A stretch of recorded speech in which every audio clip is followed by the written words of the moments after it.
Good morning to all of you. We start with the third day of our symposium, and we will greet warmly Professor Joseph Verheyen, which is a victim of technology, because he spent only 12 hours in the airport of Brussels the day before yesterday. He deserves an award. Yeah, thank you. So, fortunately, he is with us today. He took the flight this morning, rather earlier. Yeah, and I think that this is the final figure of our scholars, was the speakers who held their contributions here in this symposium. Today is the day of the German army.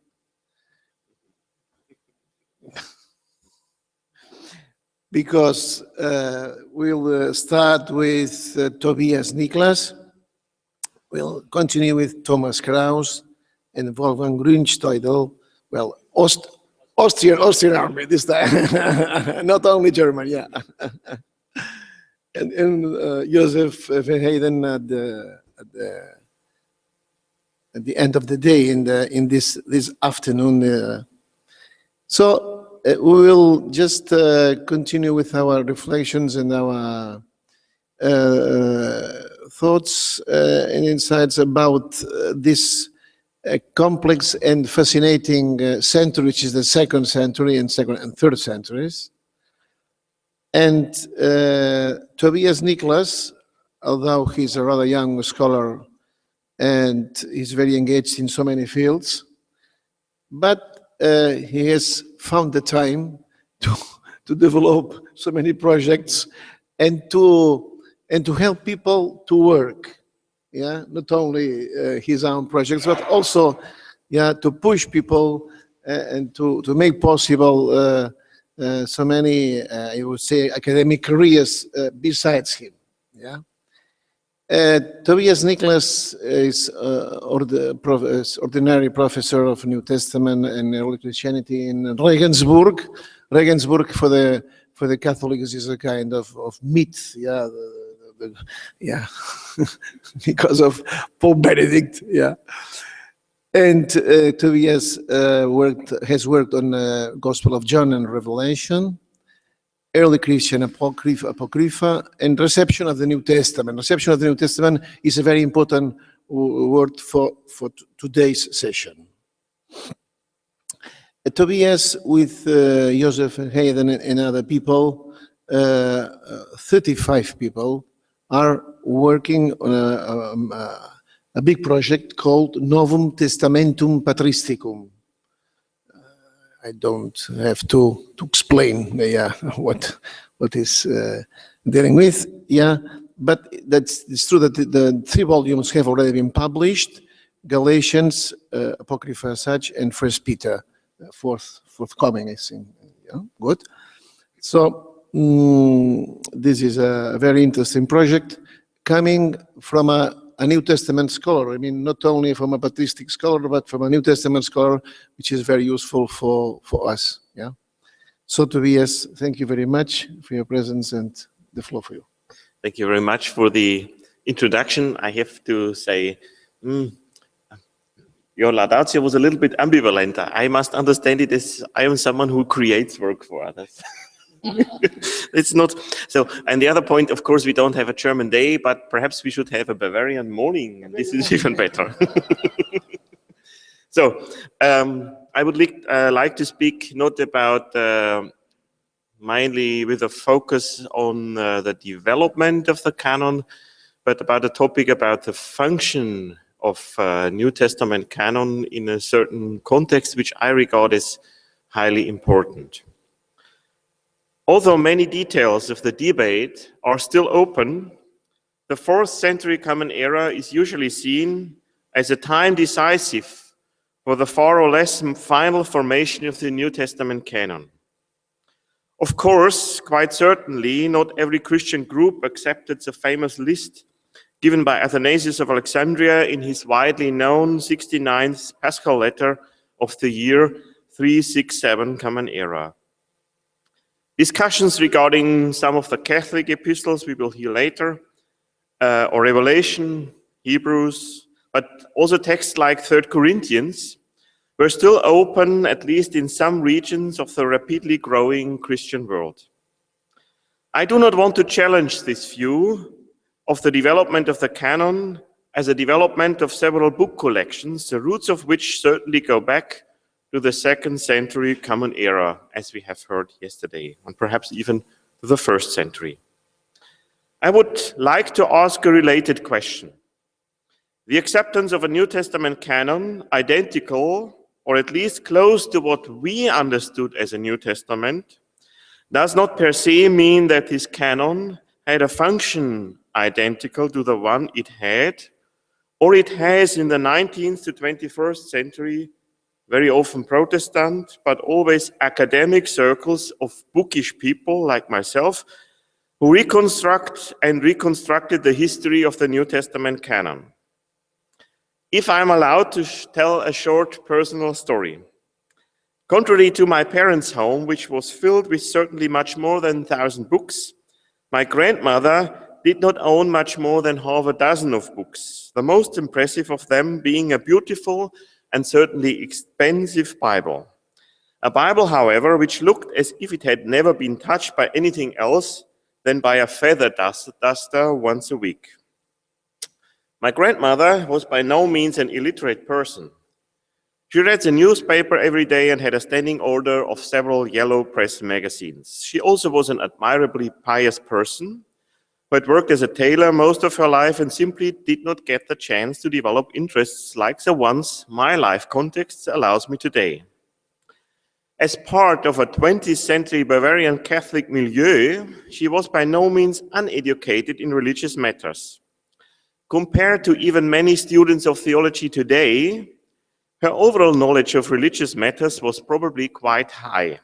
This, however, did not have much to do with studying theological handbooks and reading hagiographical literature or even the New Testament Gospels. This had to do with a framework of life shaped by a world where religious traditions, including rich liturgical rituals related to the different parts of the year, played an important role, while all important aspects of a person's life were connected to special rituals. It had to do with listening hundreds of homilies, often less shaped by biblical texts than by ethical exhortation, combined with the dramatic images of hell and purgatory awaiting everybody not following this exhortation. It finally also had to do with images and sculptures present not only in the church, but also at different places in her hometown, and forming something like a landscape of memory, reminding and admonishing every pious Catholic about some stories decisive for Catholic identity and about one's duties and expected lifestyle. The Bible as a book, or even as a collection of books forming the Old and New Testaments, was there.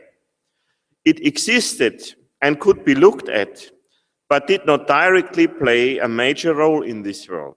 This, however, does not mean that stories related to the Bible did not play a role in this world. Just a few examples. Of course, the New Testament stories of Jesus' Passion are read during the Holy Week in Catholic communities. As far as I remember, at least when I learned about Jesus' Passion, the story I heard more than once was shaped by the images of the Stations of the Cross. These images are not only present in Catholic churches, but also at the Calvary Mountains, making parts of many even smaller towns. A landscape of memory of Jesus' last hours. The series of images again form a texture, which for many Catholic Christians even today is deeply related to a story of Jesus' Passion, or better, their story. This story is not read in a book, but celebrated and meditated in Calvary prayer. It is told and retold in stories and homilies about Jesus' passion. And these stories, they could perhaps be called reenactments of Jesus' passion story, again, do not want to be just one story about Jesus' passion, but the story. They are also neither a harmony of what we can read in the canonical Gospels, nor a pure selection of canonical accounts. They contain elements which are not part of the canon. The most important being station 6, telling about Jesus' meeting with Veronica, who gives him the vernicle. The form these stories are presented can differ very much. They can just be memorized by a pious observer. In many cases, however, they are distributed along a way of more than a kilometer, allowing to go one's way along the signs of Jesus' passion. And in other cases, the story is told or retold for school children who have to learn it. But this is only one aspect of a world of Christian piety wherein the Bible plays a certain role, but which is at least not solely dependent on the canon. A piety which is fed by homilies and images about the great mysteries of incarnation and the Christ event, Jesus' parables and his miracles, but also purgatory and hell, pilgrimage to holy places, veneration of saints with a strong focus on Mary, or in Catalonia, perhaps on Tecla, the Christmas crib, regular prayer of the Rosary, etc., etc.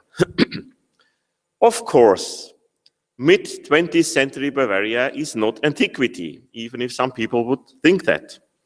But perhaps some of these observations come closer to the role the canon of the Bible played in ancient believers' worlds than the world of academics working with books every day. Let us just imagine that the vast majority of ancient Christians were not able to read, or at least not able to read fluently, longer texts, while at the same time books, and especially a full Bible, were not available as easily as they are in our days. If we imagine that at the same time only very few people were rich enough to have the free time for the pleasures of reading and discussing larger books, the following question arises. What must have been the role of the New Testament canon for this majority of people who can, if we like to take over Ramsay MacMullen's attribution, be called second church, but perhaps were and still are the real majority church? Of course, it is not possible to give a full answer of this question within the limits of a paper, and perhaps it will never be possible to give this answer. I would, however, like to focus on one aspect of the problem, at least beginning with the 4th century on, the same time where we have very clear evidence of a closure of the canon in many Christian circles. We can recognize the emergence of Christian landscapes of memories connected to countries, regions, important cities, and or special places. These landscapes of memory are constructed out of combinations of different sites of memory, which in many cases have to do with written, but at the same time regularly retold stories, but also often special prayers and rituals. Within these complex systems, canonical stories play or can play a certain, even an important role, but not only they. Perhaps it is necessary to add a few words about my terminology. The concepts of landscapes and sites of memory find their roots in Maurice Halbach's idea that our perceptions of the past are closely connected to the social structures we are part of. That's why Halbach has coined the term collective memories and social frameworks of memories. Among the most important implications of this idea is that memory can be bound to special places, that is, physical spaces in which acts of remembrance take place.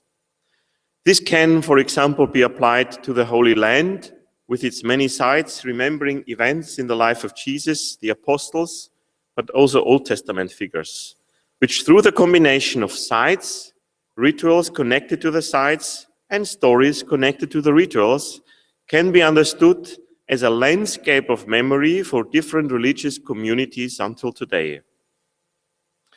Our question can now be formulated even more sharply than before. How closely are the constructions of ancient Christian landscapes of memory bound to the biblical and especially the New Testament canon? I will focus on only one concrete aspect of this broader question. What is the positive role of canonical texts and related to it, the canon as canon, for the construction of ancient Christian landscapes of memories? And how does this relate to the function of certain extra-canonical writings? In the following, I can discuss only two examples to formulate at least the very first lines of a very rudimentary hypothesis. Point one, the Holy Family in Egypt. The Holy Family's flight to Egypt is mentioned only shortly in Matthew 2:13 to 15. As a reaction of Herod's persecution of little boys up to the age of 2 in Bethlehem and its surroundings, the Holy Family has to flee to Egypt and cannot return before the tyrant's death. The story is part of Matthew's program of connecting the life of Jesus with the fate of Moses and the people of Israel.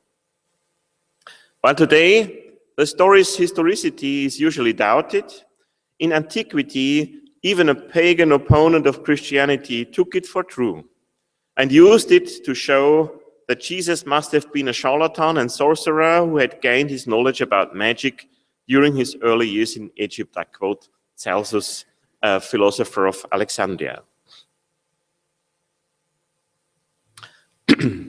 For the ancient Church of Egypt, however, the Holy Family's journey was of highest importance, and until today, traces of an itinerary forming a landscape of memories about the Holy Family's alleged stay in Egypt can be detected. As usually, this landscape of memory is not just connected to the past, but mainly alive and even changing until our days because of its impact for the Coptic and even other churches' own self-definition. This complex structure of sites of memory, of course, depends on the very short canonical narrative. Its many details, however, are created out of many other later stories, some of which we would label apocryphal today. In several articles, Stephen Davis and François Bovon, on both of whom I heavily rely on what follows, introduced and discussed texts which accompany the development of this itinerary. I will just be able to concentrate on a few illuminating examples. The oldest embellishments of Matthew's story are related to biblical interpretation. They can already be found in the writings of some well-known ancient Christian authors. According to Hippolyte's commentary on Matthew, Jesus' family stayed in Egypt for 3.5 years. A detail Hippolyte did not get from Matthew, but which he used to create a parallel between Jesus' flight to Egypt and the time of the Antichrist's rule. The question whether it was Hippolyte who invented this date or whether he took it over from his Egyptian contexts must remain open. In any case, in the Egyptian church until today, Jesus' stay is believed to have lasted for 3.5 years. Even more important is the idea that Isaiah 19:1 Septuagint is a prophecy of Christ's coming to Egypt. So the text is, "Behold, the Lord rides upon the swift clouds and enters Egypt, while Egypt's idols tremble before him." This is Isaiah 19:1. This interpretation that this is a prophecy of Jesus coming to Egypt can be traced back to Eusebius of Caesarea's demonstration of the gospel. Eusebius, who perhaps had taken it over from Egyptian local traditions during his own flight to Egypt under Emperor Diocletian. Traces of this interpretation can be found in other writers like Athanasius of Alexandria, Cyril of Jerusalem, but also in writings usually labeled as apocryphal, like the Gospel of Pseudo-Matthew, the Arabian Infancy Gospel, and the Syriac Cave of Treasures, where we read, "Know that when Christ entered Egypt, all the idols within it were cast down, fell upon the ground and broke, so that there might be fulfilled what is written, Behold, the Lord rides upon the swift clouds and enters Egypt, while Egypt's idols tremble before him. Isaiah 19:1. This interpretation of Isaiah 19:1, however, was not just limited to academic discussion. After Christianity's victory over Egyptian pagan cults, the connection of Isaiah and the Holy Family's flight to Egypt could be related to visible locales and produced new sites. Probably the oldest of these sites is related to Hermopolis Magna in between Middle and Upper Egypt, the city of Hermes, who by the Greeks had been identified with the Egyptian god of the moon, Thoth. In the probably early 5th century anonymous history of the monks in Egypt, we read about a pilgrimage to Egypt which must have taken place in the years 394 or 95. When the pilgrims enter Hermopolis, they meet a holy man called Apollos and are shown the ruins of a pagan temple. I quote the text, not the Greek, but now just the English one. Everybody who reads Greek can read the text. But we saw also another holy man named Apollo in the territory of Hermopolis in the Thebaid, where the Savior attained with Mary and Joseph in fulfillment of the prophecy of Isaiah, which says, "Behold, the Lord rides upon a swift cloud, and he will come to Egypt, and the idols of Egypt will be shaken at his presence and will fall on the ground." And indeed, the pilgrim says, indeed we saw there the temples where all the idols fell on their faces on the ground at the entry of the Savior into the city. This creates a fascinating combination. The canonical account of the Holy Family's flight to Egypt forms the background of a story which cannot only be understood as a fulfillment of Hosea 11, as quoted in Matthew, but as a fulfillment of Isaiah 19. This understanding of Isaiah 19, however, by no means remained a purely academic piece of Christocentric allegorical interpretation. It gained its real impact for broader Christian circles in the very moment when it was connected to a special place where the results of Jesus' coming, the destruction of idols, could be touched and made visible. After the victory of Christianity in the 4th and 5th centuries, the ruins of former pagan temples were shown as witnesses that the prophecy of Isaiah 19 had already been fulfilled in Jesus' times. Stephen Davis goes even one step further. He says, in the history of the monks of Egypt, one observes how the practice of pilgrimage could contribute to the same social-religious goals.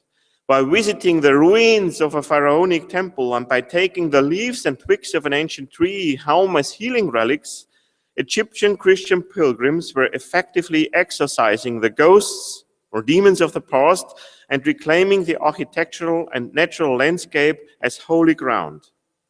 Of course, most of the ancient pilgrims had not necessarily read stories behind the places, but this was not necessary.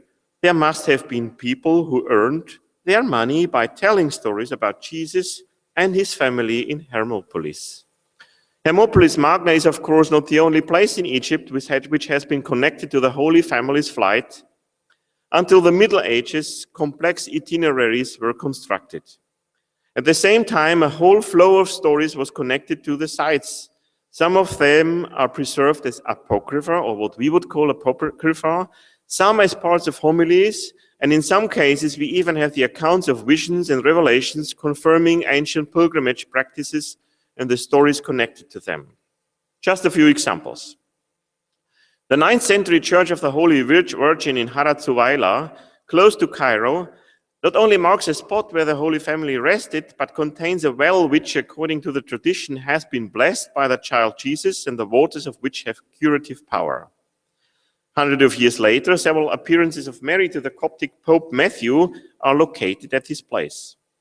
The Church of the Holy Virgin at Ma'adi, 10 miles south of Old Cairo, is located at a place where, according to the tradition, the Holy Family sailed to Upper Egypt. Joseph was able to finance the travel by boat by using the gold, frankincense, and myrrh that the wise men had presented to the Christ child in Bethlehem. Other places even give visible, touchable evidence of the presence of Christ. While the Church of the Holy Virgin in Minya preserves an imprint of Jesus' hand, if one wants to see it, if one has a fantasy, then one can see it. In the Church of the Holy Virgin Mary in Sacha, a stone where the footprint of child Jesus can be seen. And this stone is venerated. The place is connected to a story preserved in the homily on the coming of Christ to the Lord to the end of Egypt, probably by Zachariah of Sacha, which among other events tells that Christ took rest here and left an imprint of his foot in a stone. Today, once a year, 1st of June, so we could go next week, a special liturgical procession takes place where the stone is carried around the church. A connection of story, place, relic, ritual. Some of the stories connected to these places transcend all our usual categories of ancient Christian writings. The most ancient version of the story behind the place venerated at the Church of the Rock at Minya can be found in the 7th, 8th century homily on the Church of the Rock. This text, which claims to be written by Timothy Ailuros, a patriarch of Alexandria in the 5th century, is only partly preserved in its Coptic original. Already the existence of 2 Arabic plus an Ethiopian version shows that it was not just written for a certain occasion of minor regional impact. Although the text is mainly interested in telling a series of events connected to concrete places visited by the Holy Family, it is also interested in canonical writings and or puts motifs from stories found in the canon into new contexts. The preacher, according to paragraph 1, wrote the homily en raison de la venue de notre Seigneur Jésus-Christ en terre d'Égypte, not only declares the Jabal al-Tair as more honorable than the rocks mentioned in the Old Testament, he even goes so far to compare it with the Mount of Transfiguration. Interestingly, he tells of several occasions where his star, that is, the star leading the Magi, according to Matthew 2, was seen in Egypt during Christ's day. Finally, the monastery of Al-Muharraq, near the mountains of Cuscam in Upper Egypt, marks the Holy Family's domicile before their return to Israel. The place is mentioned in the probably 8th century vision of Theophilus, falsely attributed to Patriarch Theophilus, 4th to 5th century. During a stay in the Holy Family's former house, which he goes so far to compare to heavenly Jerusalem, the Patriarch had a vision of Mary as a heavenly queen who tells him the story of the Holy Family's journey to Egypt. We read about the series of miracles, partly also known from the Arabian infancy gospel, the fall of idols, etc. The focus, however, is on stories related to the house. The text goes even too far to tell that after his resurrection, Christ and the apostles traveled miraculously to Cuscam on a cloud. Isaiah 19:1 again. I quote, "In that hour, he commanded a luminous cloud which came down and carried us all and placed us in the holy house, O Theophilus, and it was the 3rd hour of the day, which was the 6th of the month of Hatur, which corresponds with the 2nd day of October. When the apostles were ready for the consecration of the church, Gabriel and Michael carried the vessel containing the water which my beloved son," so Mary is talking, "sprinkled on the church. I and the 12 apostles were present at the consecration of the house, and Mary Magdalene and Salome were also present, and there was no church built in the world before it." Of course, these stories are extra-canonical, at least from our perspective, and they contain stories which remind us of texts we usually label apocryphal. But does the label apocryphal in this case makes any sense? They are anything but hidden or forbidden in the mainstream church. But as, for example, the attributions to a patriarch show, not only of highest impact for the identity of the Egyptian church, they show an enormous claim for authority. This wants to be not just a story, it is the story told by Virgin Mary herself. That's why I think that even the term useful for the soul, which was recently proposed by François Pavon, I think this term is not enough to describe what they meant. These texts are not just useful for the soul, but much more. They do not only have to do with private edification, but are, at least in the context for which they have been created, stories and texts of highest impact. They are not just useful for the soul, but at least sometimes connected to the opportunity of very concrete sensual and ritual, I would even say bodily experience.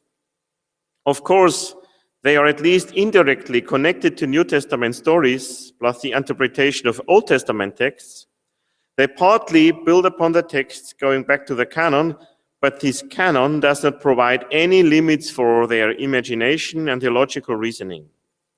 Of course, most of these stories were more or less bound to certain places, and many of them did not gain impact beyond these places. This is, however, not always the case. At least some stories related to special places in Egypt also found access in late ancient apocryphal infancy stories. In Mataria, for example, a place around 5 miles northeast of central Cairo, a sycamore tree can be found, which, according to local traditions, is a tree under which the Holy Family rested during its journey through Egypt. According to Gaftad Gabra, it is said that Jesus created a well near the tree and blessed it. When Mary poured out the water on the ground after the bath of Jesus, a balsam tree grew. It is believed that this plant was used for the preparation of the holy oil or myrrh that had been consecrated since the time of the apostles. Interestingly, this story also found entrance into a written account. Different from the Proto-Evangelium of James we heard about yesterday, the Arabian infancy gospel is very much focused on the Holy Family's flight to Egypt. In its chapters 10 to 35, it contains a host of stories related to the Holy Family's flight, which is understood as a continuous journey from one place to another. In chapter 24, we read, "Therefore, they turned aside to that sycamore," so the same sycamore we have heard about, that is now called Matarea, so the same place. "And here the Lord Jesus brought forth a fountain in which the Lady Mary washed his short, and balsam was produced in that region from the sweat of the Lord Jesus that Mary sprinkles there." So we have the apocryphal story and we have the place. While the Arabian infancy gospel can perhaps already be seen as an example of a non-canonical text providing authoritative written texts of the stories connected to special places along an emerging Egyptian itinerary of the Holy Family's flight to Egypt, at least some stories also find their way in other texts and transfer the idea of an itinerary through Egypt even into the Western world. So the Gospel of Matthew, which I'm talking about, is not just important for this part, it's important for Western Catholic piety on Christmas. So we have the ox and the donkey in this text. So in its chapter 22 to 24, the Latin Western Gospel of Matthew, going back to the 9th century, and certainly a key text for medieval piety regarding the Lord's birth and infancy, gives an account of a destruction of idols related to the interpretation of Isaiah 19. So this is transformed to West. Interestingly, at least a part of the manuscript tradition relates this story to Hermopolis, mentioned above. I quote only a part of the story. "Rejoicing and exulting, the Holy Family came into the regions of Hermopolis and entered into a city of Egypt that is called Sotinan. As they did not know anyone there from whom they could ask for hospitality, they went into the temple which was called the capital of Egypt. In this temple they had been set up 355 idols, to each of which on its own day divine honors and sacred rites were paid. The Egyptians of that city entered the capital, where the priests told them how many sacrifices were offered each day, according to the honor in which the god was held. When the Most Blessed Mary went into the temple with a little child, all the idols prostrated themselves on the ground, so that all of them were lying on their faces, shattered and broken to pieces, thus plainly showing they were nothing. This fulfilled the words of the prophet Isaiah." And then we have the quote of Isaiah 19:1. So this was my first example of how this kind of sites, landscapes of memory were constructed. That, of course, canonical texts play a certain role in it, but there are other texts which play an important role and have also at least a comparable, perhaps not the same, but a comparable authority. Point 2, Crete and the Acts of Titus. With my second example, okay, for him. With my second example, I would like to start from a different angle, that is with a not very well-known text. While there is a continuously growing current interest in the big 5 apocryphal Acts of the Apostle, the Acts of Paul, the Acts of Peter, the Acts of Andrew, the Acts of John and Thomas, several dozens of later apocryphal Acts are still suffering from almost total neglect. At least in some cases, this may have to do with questions of language and preservation. In other cases, this is less easily understandable. The Acts of Titus, for example, are preserved in 2 Greek recensions, both of which represented by 2 manuscripts. Recension 1 is usually dated to the 6th or 7th century Common Era. Today, it is usually labeled an apocryphal writing, although it has never been banned as heretical and even was read in Crete during liturgies for the feast of St. Titus on 25th of August. The text can be understood as a bios, a life of Paul's longtime companion Titus. It tells about his background from a rich family in Crete, his journey to Israel, his conversion, his time in Paul's company, his own successful missionary work in Crete, and the establishment of a church organization, and finally, his death and burial. At least in parts, this text can be read as an excerpt of apostolic writings. Chapters 2 to 6 offer a mixture between excerpt and rewriting of the canonical book of Acts with Titus, who in the canonical text does not occur, with Titus as a main protagonist and Paul's travel companion. This is made possible by adding details from the apocryphal Acts of Paul into the plot. A typical passage can be seen, for example, in Acts of Titus 4, where we read, I quote, "After this, they," Paul and Titus, "traveled to Seleucia, Cyprus, Salamis, and Paphos," so what we have in Acts 13. "From there, they went to Perga in Pamphylia, and again to Pisidian Antioch," again following the plot of Acts 13. "Then to Iconium, to the household of Onesiphorus, to whom Titus had previously reported the facts about Paul, since he was Paul's precursor in every city." This is a sentence included from Acts of Paul 3. "From there, he went to Lystra and Derbe." In other words, the text more or less follows the storyline of Acts, but at adequate passages inserts information from the apocryphal Acts of Paul, which are obviously be understood as giving additional information to the canonical Acts, at least from the Acts of Titus. A technique which in this case helps to make Titus part of the plot. In addition, the text here and there alludes to canonical gospel material and passages from the Pauline corpus, and especially the pastoral letters, but possibly also to the Acts of John.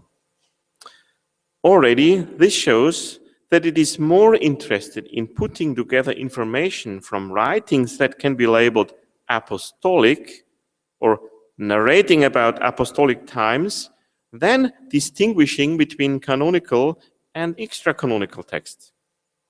But this is not my only point or my main point. After rooting the figure of Titus deeply in apostolic times, the Acts of Titus start to tell their own story, Titus' role for the mission of Crete. While the Egyptian text mentioned above mainly insists on a clear cut between Christian presence and non-Christian past, the Acts of Titus work differently.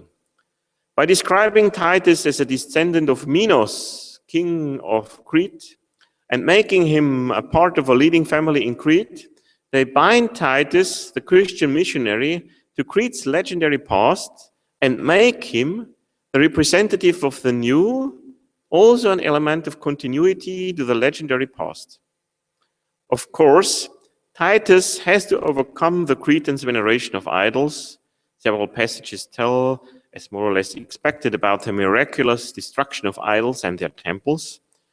Contrary to the Hermopolis traditions mentioned above, I do, however, not know about traditions showing the destructed temples in Crete and binding these to the stories in the Acts of Titus. Perhaps this is just a lack of knowledge. Even more interesting for our question is, however, the fact that the text obviously also wants to legitimize the Cretan church. Titus himself is ordained by the apostles and thus put into an apostolic succession. According to chapter 8, he creates 8 dioceses under the metropolitan of Gortys. He educates and ordains the new bishops. Most revealing, however, the text's interest in relics, binding together Crete's present and its apostolic past in a visible, tangible way. Chapter 9, for example, tells about the miracle of the destruction of a newly planned temple, which finally can only be built as a church and proving ground for holy relics. This is a quotation. Chapter 10 introduces the grave of Euphemia, Titus' sister, and chapter 11 tells the story of Titus' burial. I quote, "They then anointed his remains with oils and aromatic spices, clothed them in a white garment, and carried them off for burial. At that moment, the temples of the idols collapsed, but the people within them came out unharmed and saw the remains of the saint." And now the important sentence, "His precious tomb is in fact an altar, at which are the chains used to bind those afflicted by unclean spirits. In this place, all who are deemed worthy to embrace the resting place of the saint experience healing." The story thus creates a site of memory, Titus' burial place, which remembers the mission of Crete through the apostle who himself, according to Acts of Titus 1, witnessed the passion and the resurrection of Jesus and who organized the church of Crete as it is and should be forever, at least spoken from a 5th, 6th century perspective. This site itself, however, is not just a witness of a glorious past, but also a location where, visible via votive offerings like the chains mentioned, the miraculous power of the holy man is still present. At least in this case, the text can, with a certain probability, be connected to a certain place, the today ruined Basilica of Titus and Gortys, where until the Arab conquest of Crete, Titus' mortal remains were kept. Again, text, place, and the liturgical element, the commemoration of Titus on 25th of August, play together. Again, the question arises, what is the role of the canon for this construction of memories, so important at least for the Basilica of Gortys, but certainly also for Cretan Christianity? Of course, one could admit that everything, like in Egypt, starts with a canonical text, the book of Acts. The question, however, arises whether Acts was important for the Acts of Titus because of its canonical status or because of its witness of apostolic times. The fact that the Acts of Titus do not have a problem to include the Acts of Paul in their story points to the second alternative. The new mixture of stories about the apostolic times, however, only forms the basis for a new story connected to Crete, telling the mission of Crete, authorizing its church organization and creating at least one site of memory where aspects of the past of this story are presented to the devout Christian. I come to a conclusion. What does this have to do with canon? Many more examples could be used. I consciously avoided the well-known and often studied example of Jerusalem as a complex and dynamically changing landscape of memories.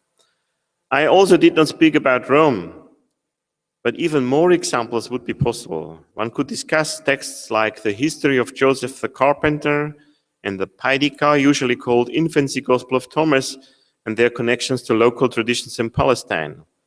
The Acts of Philip or the Translatio Philippi and their traditions about Hierapolis. The doctrine of Adai and Edessa, the Kebra-Nagast in Ethiopia, the late antique Barnabas traditions connected to Cyprus, Armenian traditions about Adam and Eve, their connections to apocryphal infancy stories and their resemblances in the Armenian church architecture, or the stories about Tekla from Armenia to Catalonia. Perhaps a few conclusions can be made. Of course, in many cases, canonical texts play a role for the construction of these landscapes of memory. Sometimes they even build the starting point of later speculation, perhaps even the structure of it, of later speculation, interpretation, and creation of new stories which can be connected to places. This, however, does not mean that the canon sets a limit for the establishment and further development of these sites of memory. This even does not mean that the canonical texts and stories are important because of their canonical status. In the case of the Acts of Titus, relation to the apostolic past were much more important than our distinction between canonical and extra-canonical. In the case of the Egyptian itineraries, Matthew 2 is the important starting point, but only the starting point, finally almost buried behind the incredible host of stories and places connected to it. Instead, a connection between written texts, regularly narrated stories, places, plus sensual and ritual evidence is decisive. A connection which, at least from my perspective, could make much more sense than the idea of a canon for the great mass of non-bookish people. And this is the most important sentence of the whole paper, perhaps you can forget everything else. It also becomes clear that the category apocryphal, often understood as a counterpart of canonical, and sometimes too quickly associated with heretical, becomes more and more problematic. As we have seen, many of the texts labeled apocryphal today were and even are still playing decisive roles for the construction of Christian landscapes of memory, which, in many cases, can be closely connected to the identity constructions of different churches. As such, they claim, partly bound to special regions, but as we have seen, in many cases transcending these connections, they claim an authority which should not be underestimated. And that's why we should also be very, very careful when we speak about canon and authority. There are many, many authoritative texts which are not canonical, at least in certain contexts.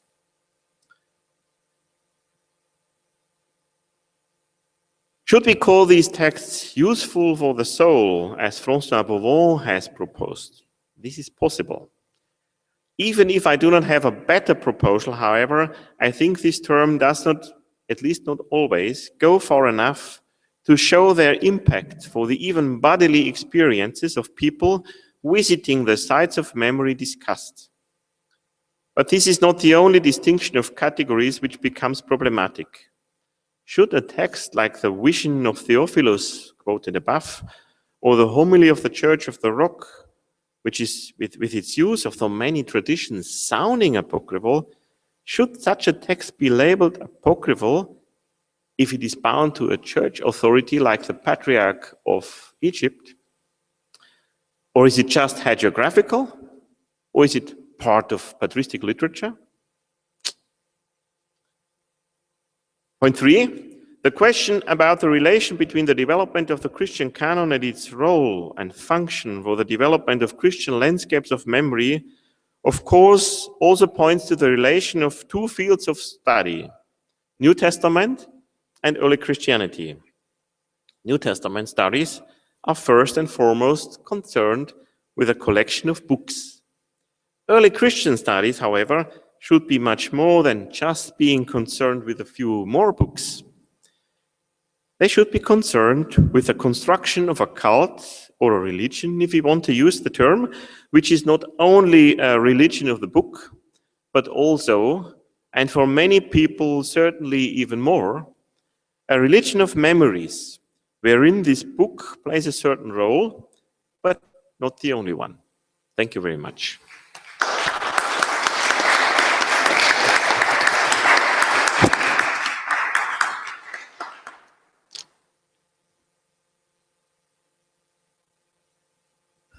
Many thanks, Tobias. You are at time. We have 35 minutes to discuss and to verify how your proposals and your provocations have been given a response, a reply, yeah, from our distinguished audience. So I guess that there will be some questions because your statements we are done in very precise contexts, yeah. So Egypt and Crete, but there are so many other examples which could be borrowed from in relation to that. In any case, let us start with people saying something. Yeah, who is? Yeah, you, Francis. Thank you.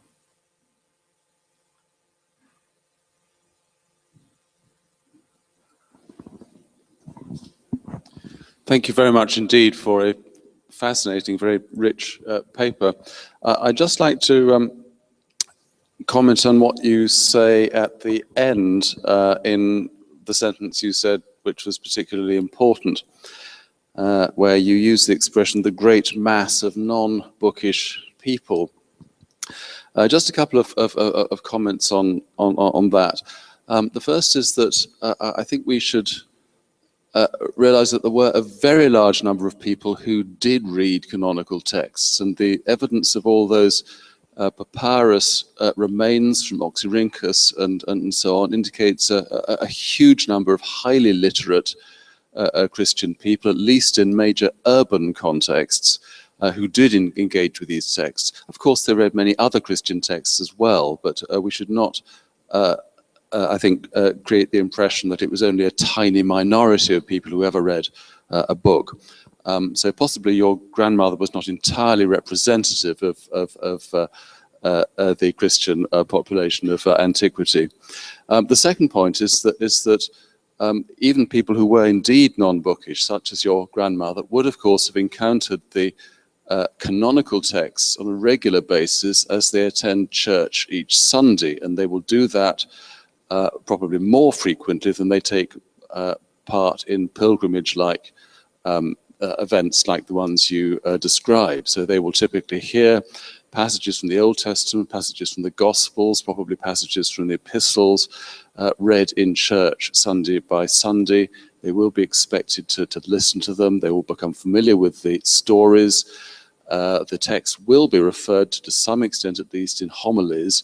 And so in that way, it seems to me that the canonical texts are playing a very important role, even in the lives of non-bookish people who, in a sense, do become bookish as they attend church and are exposed to readings from books.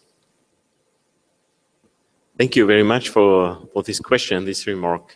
Of course, I wanted to provoke. Perhaps starting with the second point. Yes, you're absolutely right that there are contexts where canonical texts, of course, play the decisive role. And even if I say that there are some liturgies where you find an hagiographical text here or there, so of course, the main corpus of text is canonical text. But I would say the reading of canonical texts does not mean that the canon as a canon, so the whole canon, as a Bible as a whole, is present in something more than having the book lying in front of you. This is present. So this is something you can see, you can touch, and so, and you hear stories about it. But these are mainly, I would even say, something like a canon in the canon. Now you have several readings from the Gospels every year and several readings of John, but I don't think that you ever hear 2 Peter. And if you ask people like this, I would think that most of them, so is there a 2 Peter or is there a 2 Galatians? We're not sure whether it was clear. And so this is also a little bit personal, not very scholarly. I would say for at least in Catholic circles, Paul doesn't play a very major role. So you hear about him, but you never hear homilies about him. Though this is perhaps just my context, but just telling the background that there is, of course, the canonical texts as canonical texts, or are present in certain contexts like these liturgies. But this is only part of the whole construction of life. And my main point was to say that this is that depending on the kind of on the context, for people who perhaps are reading and perhaps have a certain knowledge of text, even if they are reading, they are not reading the Bible like we read them, and so it is other constructions are needed to create something like an idea of what Christianity is and what Christianity wants to transform. And in these additional constructions, perhaps not even additional, perhaps they are the basis for many people. My main point was that the canon as canon is not always decisive, but stories only partly related to the canon. Perhaps even an additional example, sorry for the long answer, I have read homilies of John Chrysostom. So if he speaks to people of Antioch, he is speaking much more bookish. And when he speaks during feasts of martyrs in Antioch, and he knows that the people from the villages are coming, you don't hear anything about Bible anymore, but just about touching the coffins and telling stories about the martyrs and the presence of the holy things. So things can change with the audience.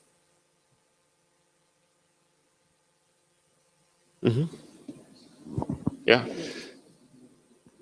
Sorry. Yours is first.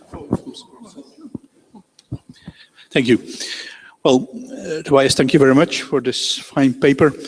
I can tell you that your grandmother was a fortunate woman to have a Bible. Mine did not even have a Bible, but she had a recipe book with things that you can prepare in kitchen. And there was much more biblical stuff in it than in the normal Bible almost. Almost every single day you could make something that sounded biblical. St. Peter's fish and Saint whatever. And Saint whatever's chocolate. There was always something connected with a saint. But just my real question, a couple of things. First, I'm not so sure about your comments on Beaufon's notion of useful for the soul. Am I correct when you try to say, well, there's more than a soul involved, there's the body involved as well? There's a whole lot of practices and so involved. That's true, of course, but they are all, of course, linked to the salvation of the soul in the end. So I'm not up with the formula, but for other reasons than you are, I'm afraid. But my main question is actually on your two examples. The first one about this itinerary. Can you tell us a bit more? Is there anything we can do that for other texts that talk about itineraries? Can you tell anything about the construction of this itinerary? What was first? What came second? What was last? Can you see the itinerary being built in a sense? You have a starting point and a finishing point, and who was the first to make the bridge and who followed, and so you can do that for the later period. Certainly in medieval times you find such evidence that one village says, oh, when they have that and there's one there, we are the excellent place to have another stop for the saints' travels. And so with regard to Titus, I would like to hear your comments on this notion of the descendant of Minos. Yeah. I think with these local traditions, you have to be very careful, or you have to study them very carefully, what these local things mean locally. For instance, in Crete, in later times, in Gortyn, saying that someone is a descendant of Minos, that's like bringing back an old war that goes back 3,000 years. Gortyn and Knossos were rivals for a long time. And you don't, I think it's not really fair to say to a citizen of Gorton that is a descendant of Minos. Some people would take insult to that. So I don't know, far such thing place, and do they really mean what they say, or is it a bit unfair towards the person who is meant? So we have to be careful with these things. Thank you very much. I knew that it was dangerous to have you here. Thank you very much for these questions.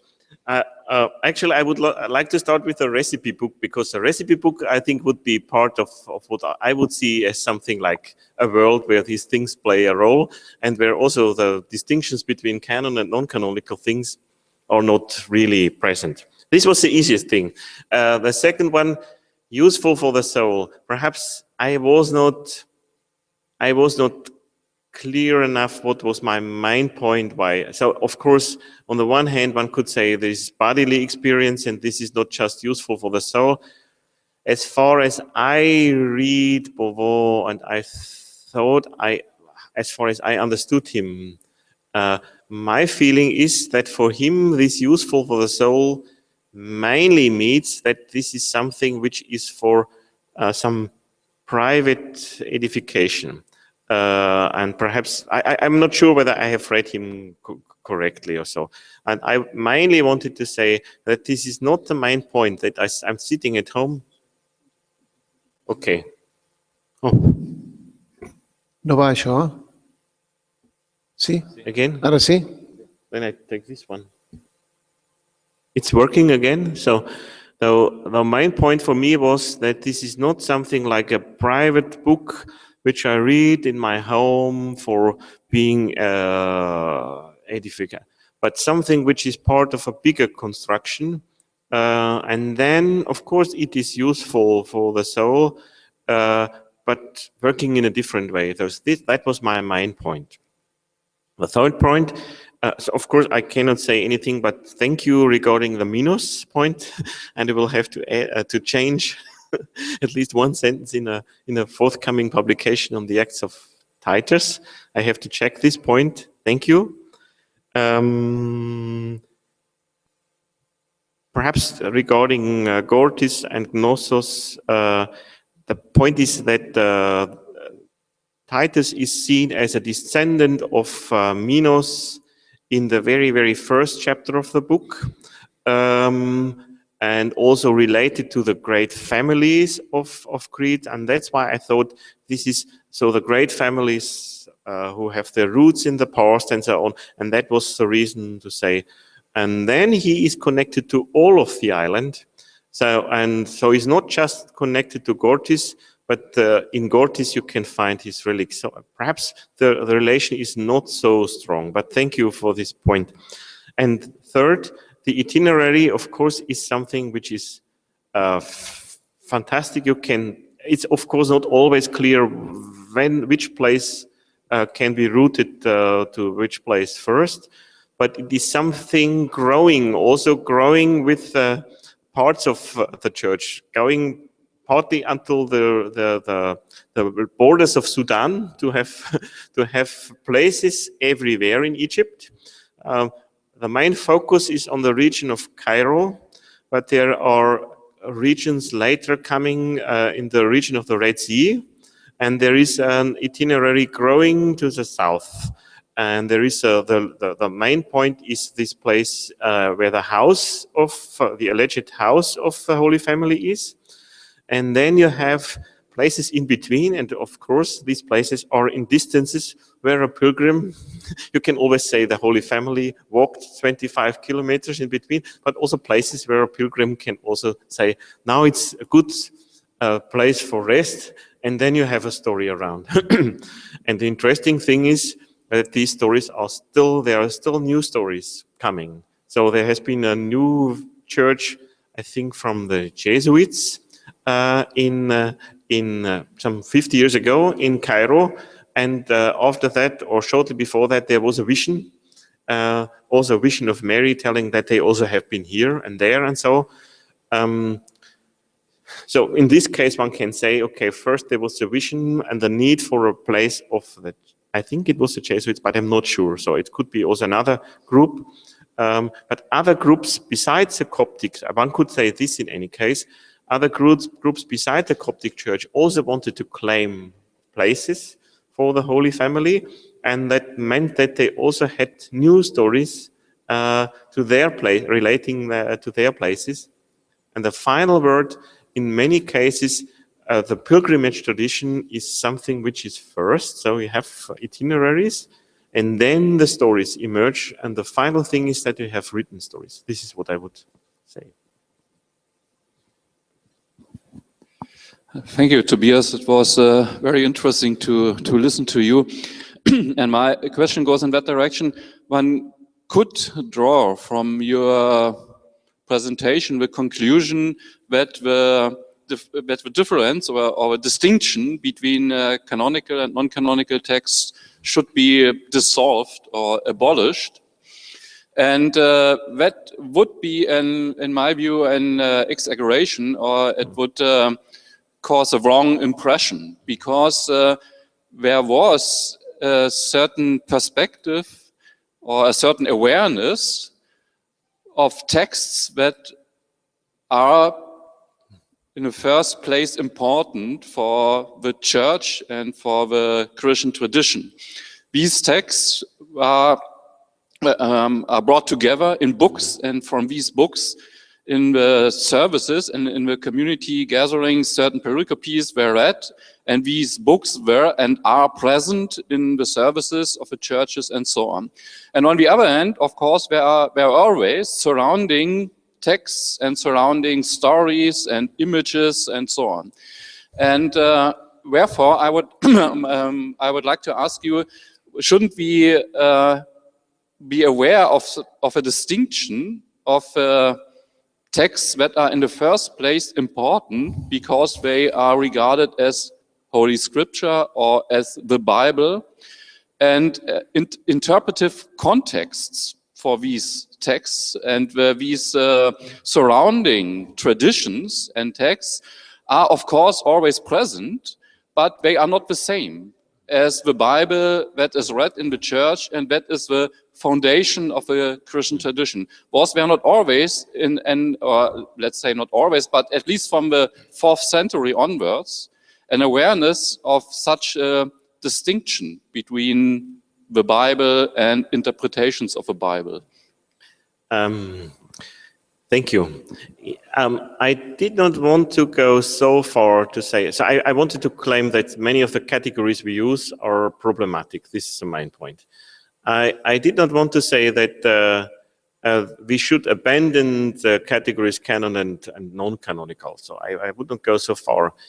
But I would say in a certain sense, so from certain, it depends on perspectives. I would say that for many of the texts we have, and for many of the more or less educated people, for the many, and in many contexts like liturgies, for example, I would say the distinction between canon and non-canonical texts is very, very, very clear.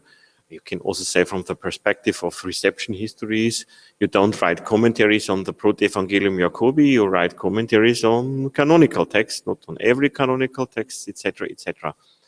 But on the other hand, from the perspectives, I'm not sure whether this distinction between canon and non-canonical texts played the same role for all people in every context. I would say that for many people, so again a personal story, sorry, and again a Catholic story. I had students from a grammar school in our region at our university, and they were asking questions, and I remained in contact with one of these young students because she asked so interesting, fascinating questions, and I sent her an article of mine about otherworld, hell, purgatory, and these things, and she said, she's so happy to read that this is not part of the Bible, because when she asked her teacher in religion, how it is possible that God had created such a hell like we think about it, or many people think about it, her teacher said she has to be quiet and has to believe in the Bible. But the hell in the background was the hell of the apocalypse of Paul, or the hell of the images we have. So this is a very, very educated person who gave this answer. This person was the person who had studied theology, and I hope she didn't study theology at the faculty of Regensburg.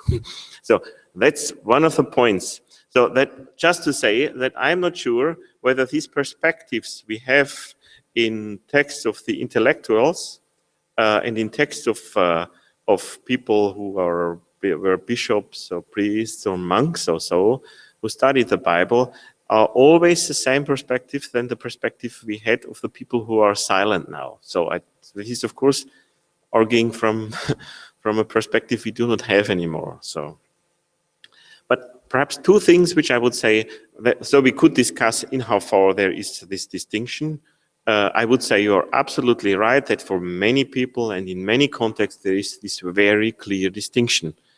There are two little points which I would say, which I would defend in any case as very clear, that if we speak about authorities, that there are many texts which can claim in different contexts authorities which are very, very close to the authorities of canonical text, and that if we look into some of the sources, this was my example of the Acts of Titus, that if we see a canonical text being quoted, we always should look whether this text is quoted because it is canonical, or quoted or used because it is canonical, or because of other reasons. And in the case of the Acts of Titus, I would say the Acts of the Apostles are not in the first sense used because they are canonical, but in the first sense used because they are apostolic, which is something very closely connected, but not absolutely the same. So that was the main point.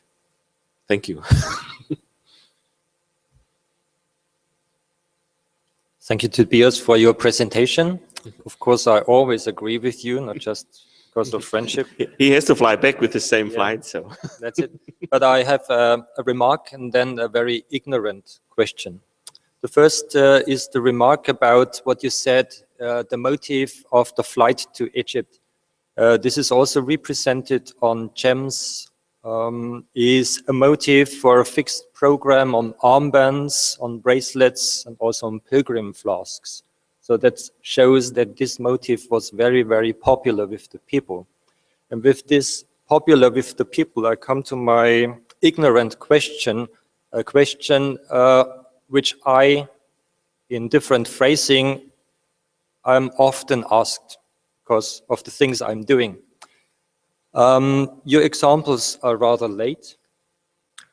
I talked about gems, armbands, bracelets, and pilgrim flasks, and people would say this is a matter of Volksfrömmigkeit, popular piety. For many people, the distinction between the canon or Volksfrömmigkeit is an easy way to get out of that mixture or syncretistic view that might cause some trouble to people, to believers.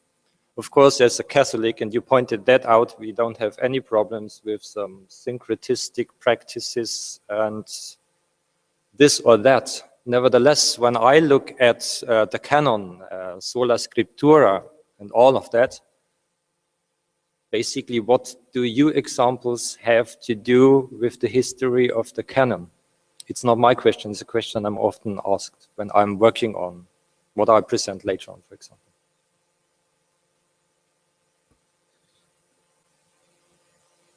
Just a second. So, thank you very much for this question. Thank you very much first for the remark, also for the remark that there is much more evidence than the text I had. If one looks, for example, also in other texts like pilgrimage texts for Jerusalem, one of the texts I like very much is the pilgrimage of Egeria, who takes things home with her. And I mentioned this once in a short passage with a quotation from Stephen Davis, then you can take home the leaves of the tree and parts. So the holy things are transferred. And this goes even further that even the structure of holy places can be transferred to other places. So this is something which could go even further. Yes, these examples are quite late, and I would say one cannot go much earlier than the 4th century. I consciously chose late examples because these are examples where we usually think there is the canon of the New Testament is closed. And I would say the canon of the New Testament is more or less closed there. Though from a usual perspective, I would say this does not say very much about in the usual handbook story on the history of the canon or on of the development of the canon. But what is interesting for me is the second question, to say we should abandon a little bit our usual, and that's why I spoke about my grandmother. Sorry for that. We should try to abandon the usual academic perspectives we have, where I have the Bible available everywhere, where I have all the books available everywhere, and where I usually work via reading texts and memorizing texts via reading and reading them again and having these reading practices. And most parts of my work are reading. And the main question was, what is the function of the canon, or not the history, but the function of the canon for people who are not thinking and constructing their worlds in a way how I do. And of course, this is always a risk because we do not know very much about these people in ancient times. And you can, of course, say, you are not the one who says this, one could say this is popular piety, and this was in the history of research. This was one of the reasons why these texts are, and many apocryphal texts, are under-researched, I would say, because usually the point was we are interested in Augustine and Jerome and Origen.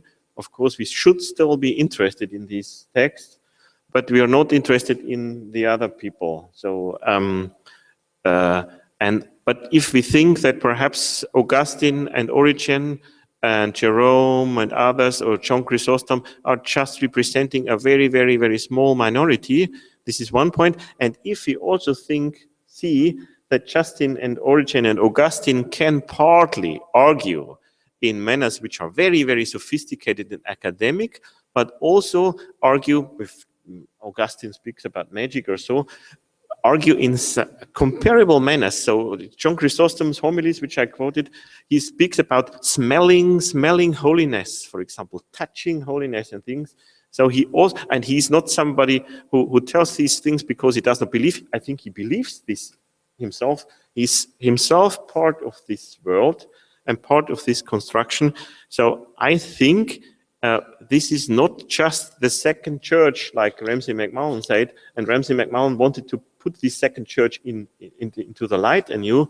This is, perhaps if we speak about majority church, perhaps this is majority church, or at least a dimension of church. So the point was not history of the development, but the history of function of canon in different contexts. A little bit going further, the ideas of Christoph Marx used to say that canon is connected to context and institutional context. And what is, if you look into other contexts? I give the word to myself, with your permission.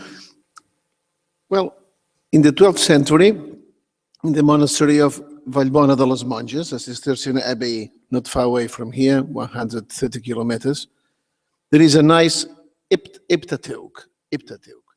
And at the end of this Iptateuch, there is a life of Mary Magdalene. It has been copied there, of course. The tradition of Mary Magdalene traveling to southern France, to the Bouches du Rhône, the river, the Rhône, and the famous burial of Mary Magdalene there, and the pilgrimage, and so on. Of course, that Mary Magdalene belongs to the apostolic times, but it is very interesting that in a feminine monastery, this life works, I would say, in the same, well, it is found in the same manuscript as the scripture. Yeah. And not only, I think, for practical reasons, so some leaves of paper were left and they put something there, but because the concept of the materiality, yeah, it is important here, and of course that we can find the same kind of things in Nag Hammadi codices, yeah, how the order and of the different texts within a single codice and way. But what I find, this is related to Beauvont's formula, because your nice explanation about how a small starting point like Matthew 2, yeah, so the Mary and Joseph with the child went to Egypt and stayed there until Herod was there, and so on, died, and so, yeah. Well, the enlargement is huge, but this enlargement is something related to piety, is something related to liturgy, is something related to church needs, to gospel preaching in this region where perhaps we can reconstruct even the itineraries and the wells and the food and the food marks and the houses where the Holy Family would have lived. Yeah. So, and how this very complex, a very impressive complex has to do with our topics. Of course, that liturgies were celebrated there, and the gospel was raised as the holy book, but in a context, of course. And the context was Hermopolis Magna.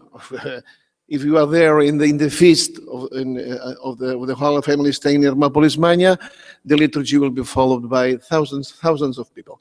So the Beauvont's formula, useful for the soul or necessary for the church?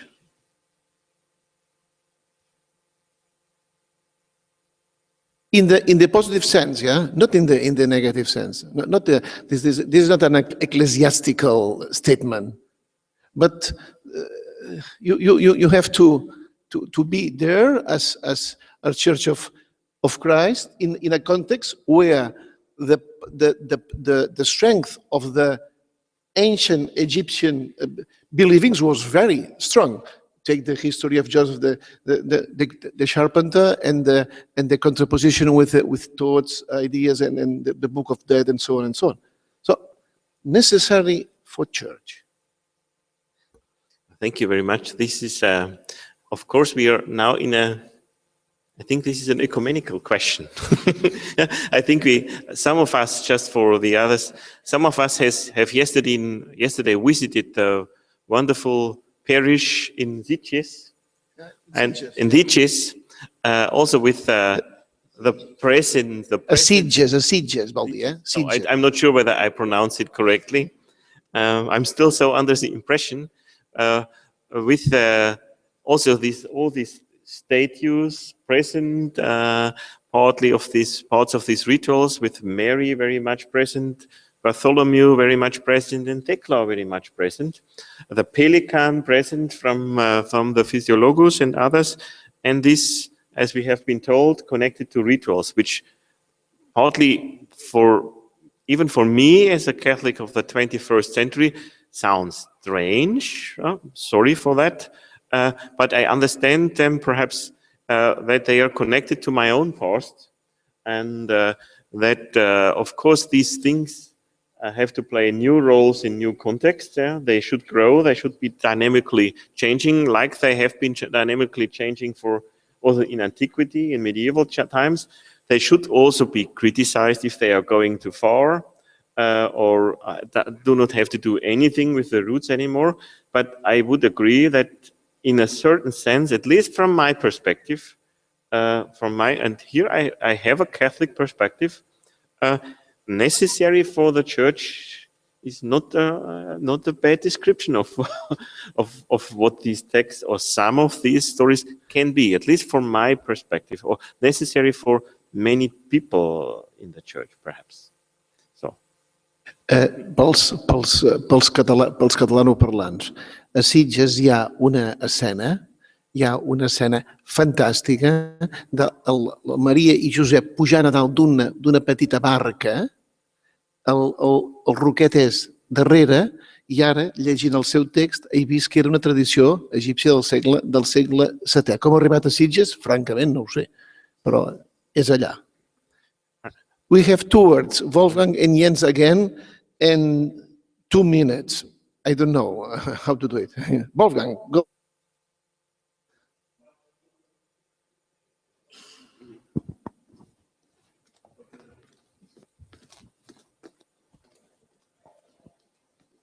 Thank you so much.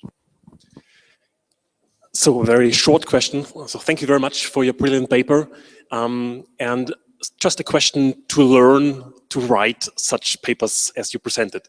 For a question on methodology, how to combine this approach to this fancy world of everyday stories, of relevant stories for all the people, with the approach like classical canon history has begun or has chosen for dealing with the bookish people and the books and the lists and the quotations, stuff I will present later on. So how can you combine these two? Maybe some rule of thumb, how to proceed. Thank you. This was the most difficult question now. I must confess that I don't have a 1 minute answer on that. So I think the main point for me is to look into to texts which usually are not used for canon history and try to look in how far they make sense. So what I did now is mainly looking out for apocryphal texts which mark special places and which can be connected to liturgies. And what I did is looking into pilgrimage stories, which I did not quote very much here, and look systematically into some of the apocryphal Acts of the Apostles and some of the other apocryphal writings. So this is no method, this is just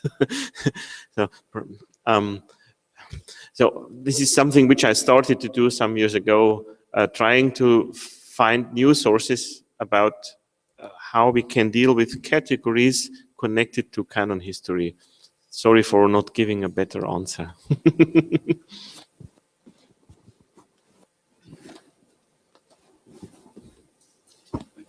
Only a short remark.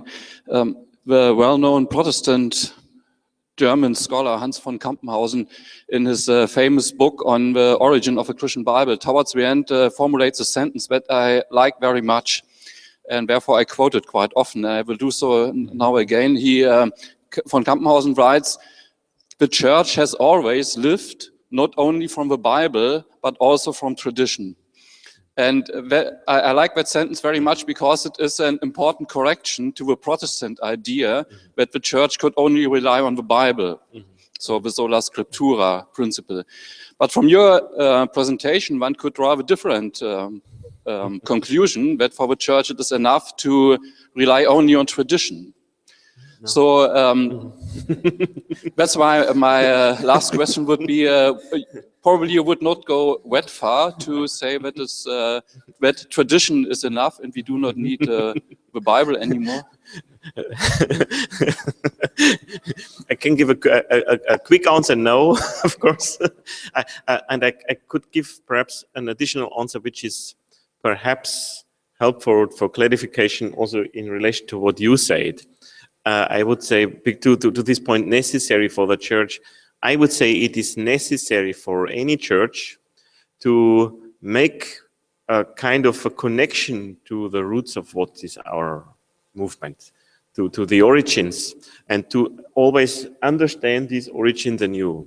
And in our times, of course, and of course, there is something, not just something, which is the central perspective, the central marking point for this kind of roots. And I would say, of course, this is the canonical Bible. We cannot do this without the Bible. But, and that's the only point to say, and as soon as there are many, many more people who have the chance to read the Bible like we do it, it's perhaps not necessary in the same way to doing it like in the 19th or in the 13th or in the 5th century. We can become perhaps even more Protestant, if if I'm allowed to say it with a smile in my face. But the main point where I would agree with the word necessary for the church is to say, okay, we need something which bridges and makes not just makes present the past. And of course, the book is important for this.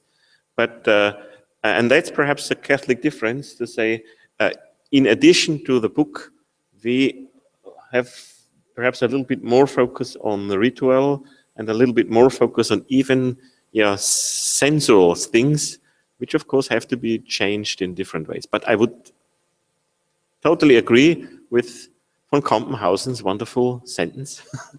And I could sign it. And now I have the final word again. So many things with this kind of agreement of Versailles. Well, many thanks to Tobias.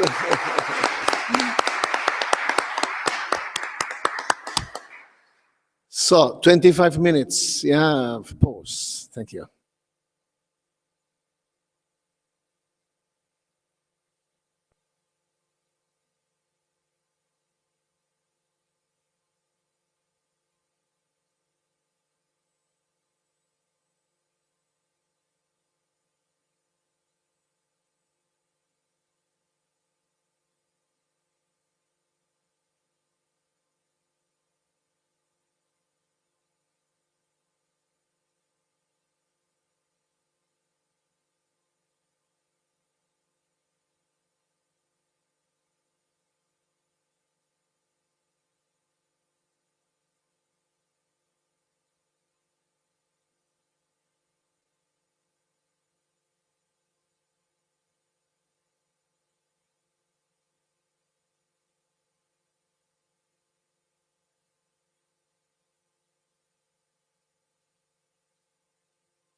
I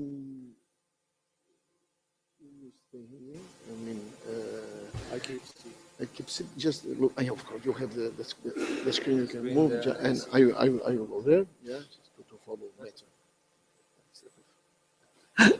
Moving the neck.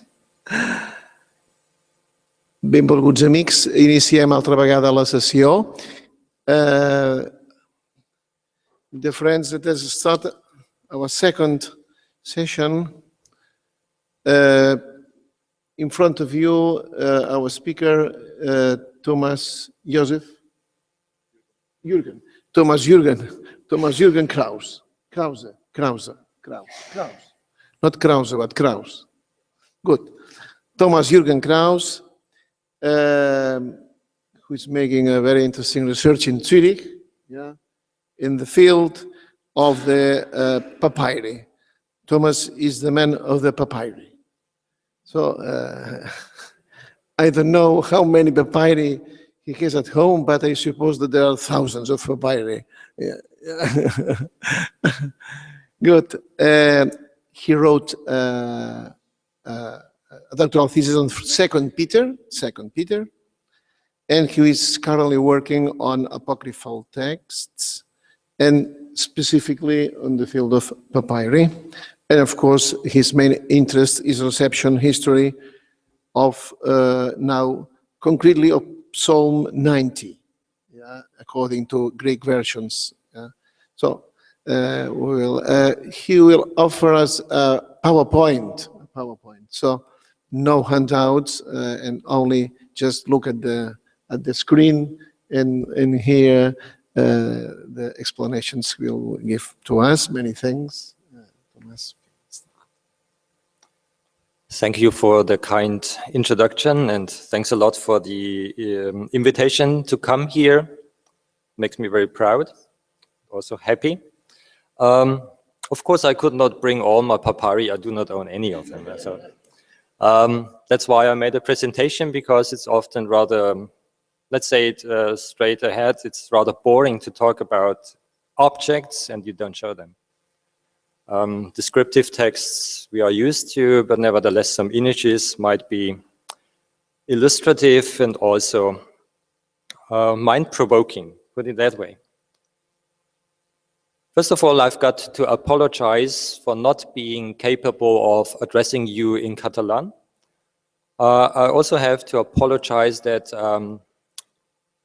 for our interpreter, I have made a very fragmentary copy of texts. I hope we get together with this as I make indications where I swap some passages.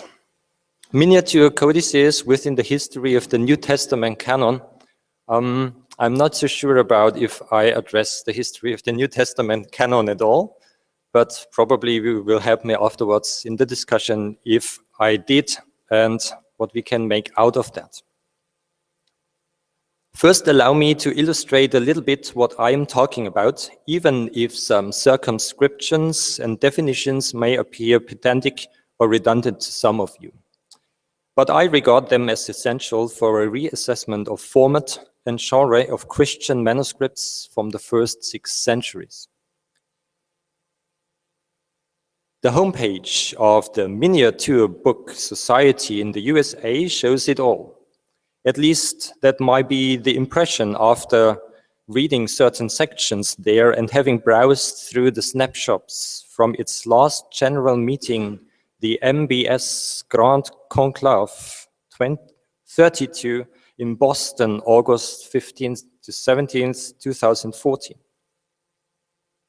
We see bibliophile collectors presenting their treasures, their tiny little gems of book production, even exhibiting them for competition as this one. Louis W. Bondy introduces his standard work, Miniature Books, and thus attempts at answering the question, why miniature books, as follows, I quote, "Miniature books, just 2 words, but they open up an entire world, the very existence of which is unknown to many, even amongst the inner circle of collectors. In this book, we shall endeavor to explore this tiny universe, discover its many wonders, explain its beauty, as well as its intricacies, and perhaps gain new friends for a stimulating and interesting aspect of bibliophily. End of quote. After my first encounter with a parchment double leaf, a bifolium, from a miniature codex in the papyrus collection of the Austrian National Library about 15 years ago, maybe even longer, to which I went on other purposes than studying small books, I repeatedly returned to these fascinating and precious little gems from antiquity and late antiquity. And I take the occasion of this conference to draw attention to the category of miniature codices, to dimensions, texts, purposes, and physical features on the one hand, and issues of method in order to correct some inappropriate statements and concepts held by certain scholars about this category. And this I regard as essential because such statements and concepts still determined our impression of miniature books in antiquity today. Of course, by doing so, insights in the role of miniature books for the history of the New Testament canon are just byproducts. I did not see any alternative, so please forgive me. But wait, why so many words? Just let's go. Louis W. Bondi conveys the fascination he has experienced himself as one of the most distinguished collectors of miniature books. What he is writing about in his volume are printed books like a copy of the Book of Common Prayer from 1842, gilt-edged and with ivory plates enforcing the book cover. Of course, images are betraying that looks rather big or whatever the dimension is. I brought it with me, and what I'm talking about are formats like this one. Its pages are 7.5 centimeters wide and 12 centimeters high.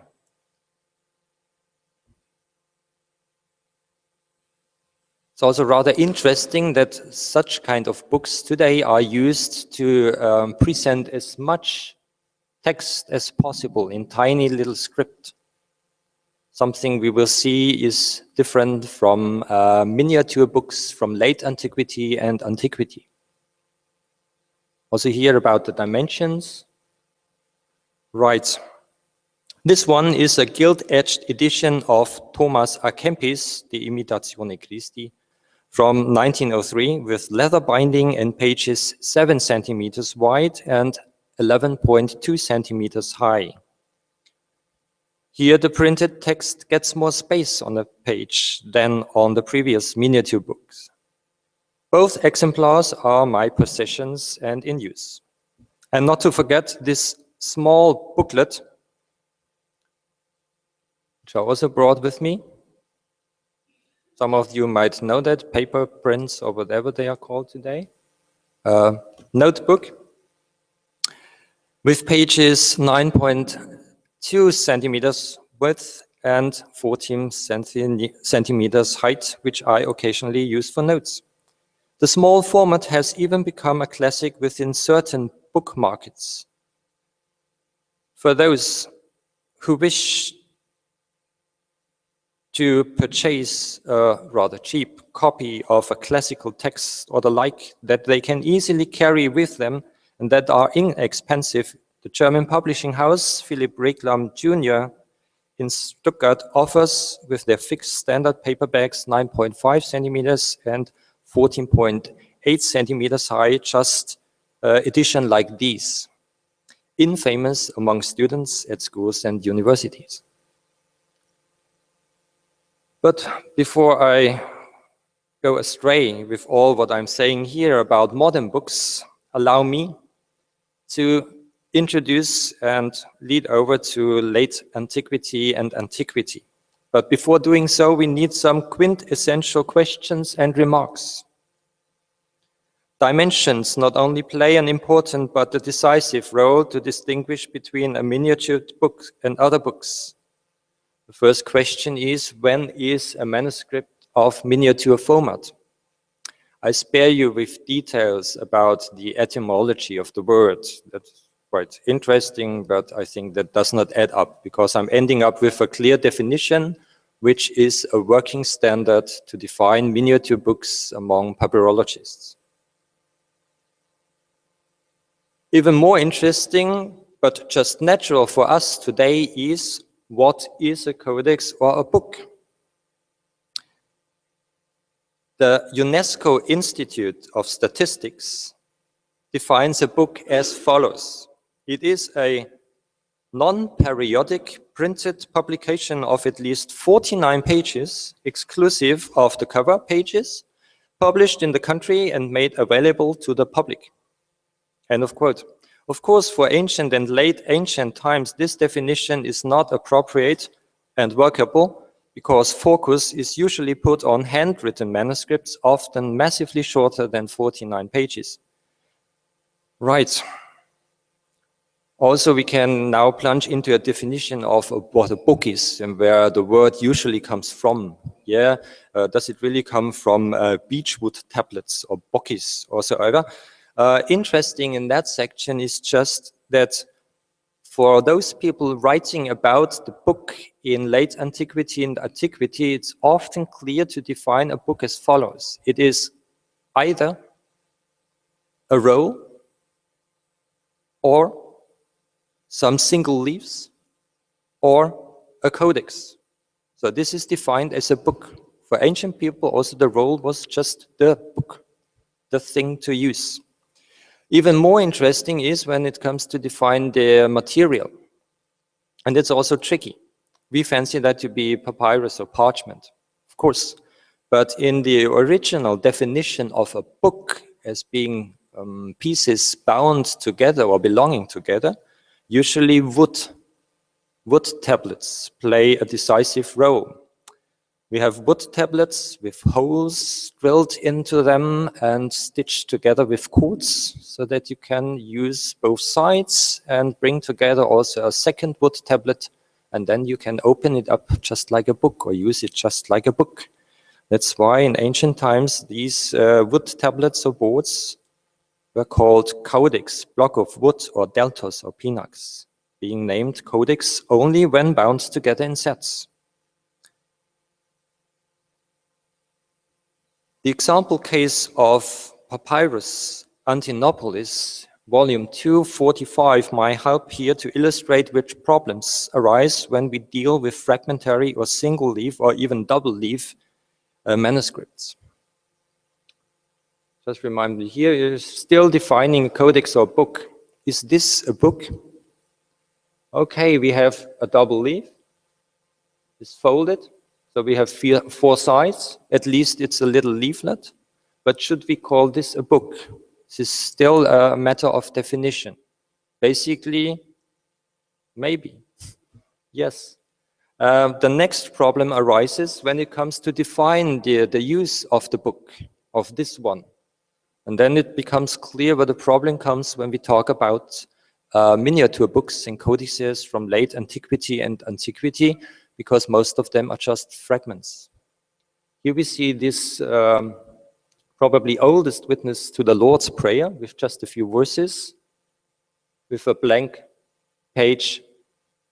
This is page 4, text starting here, running on there, and ending here somewhere in a sentence.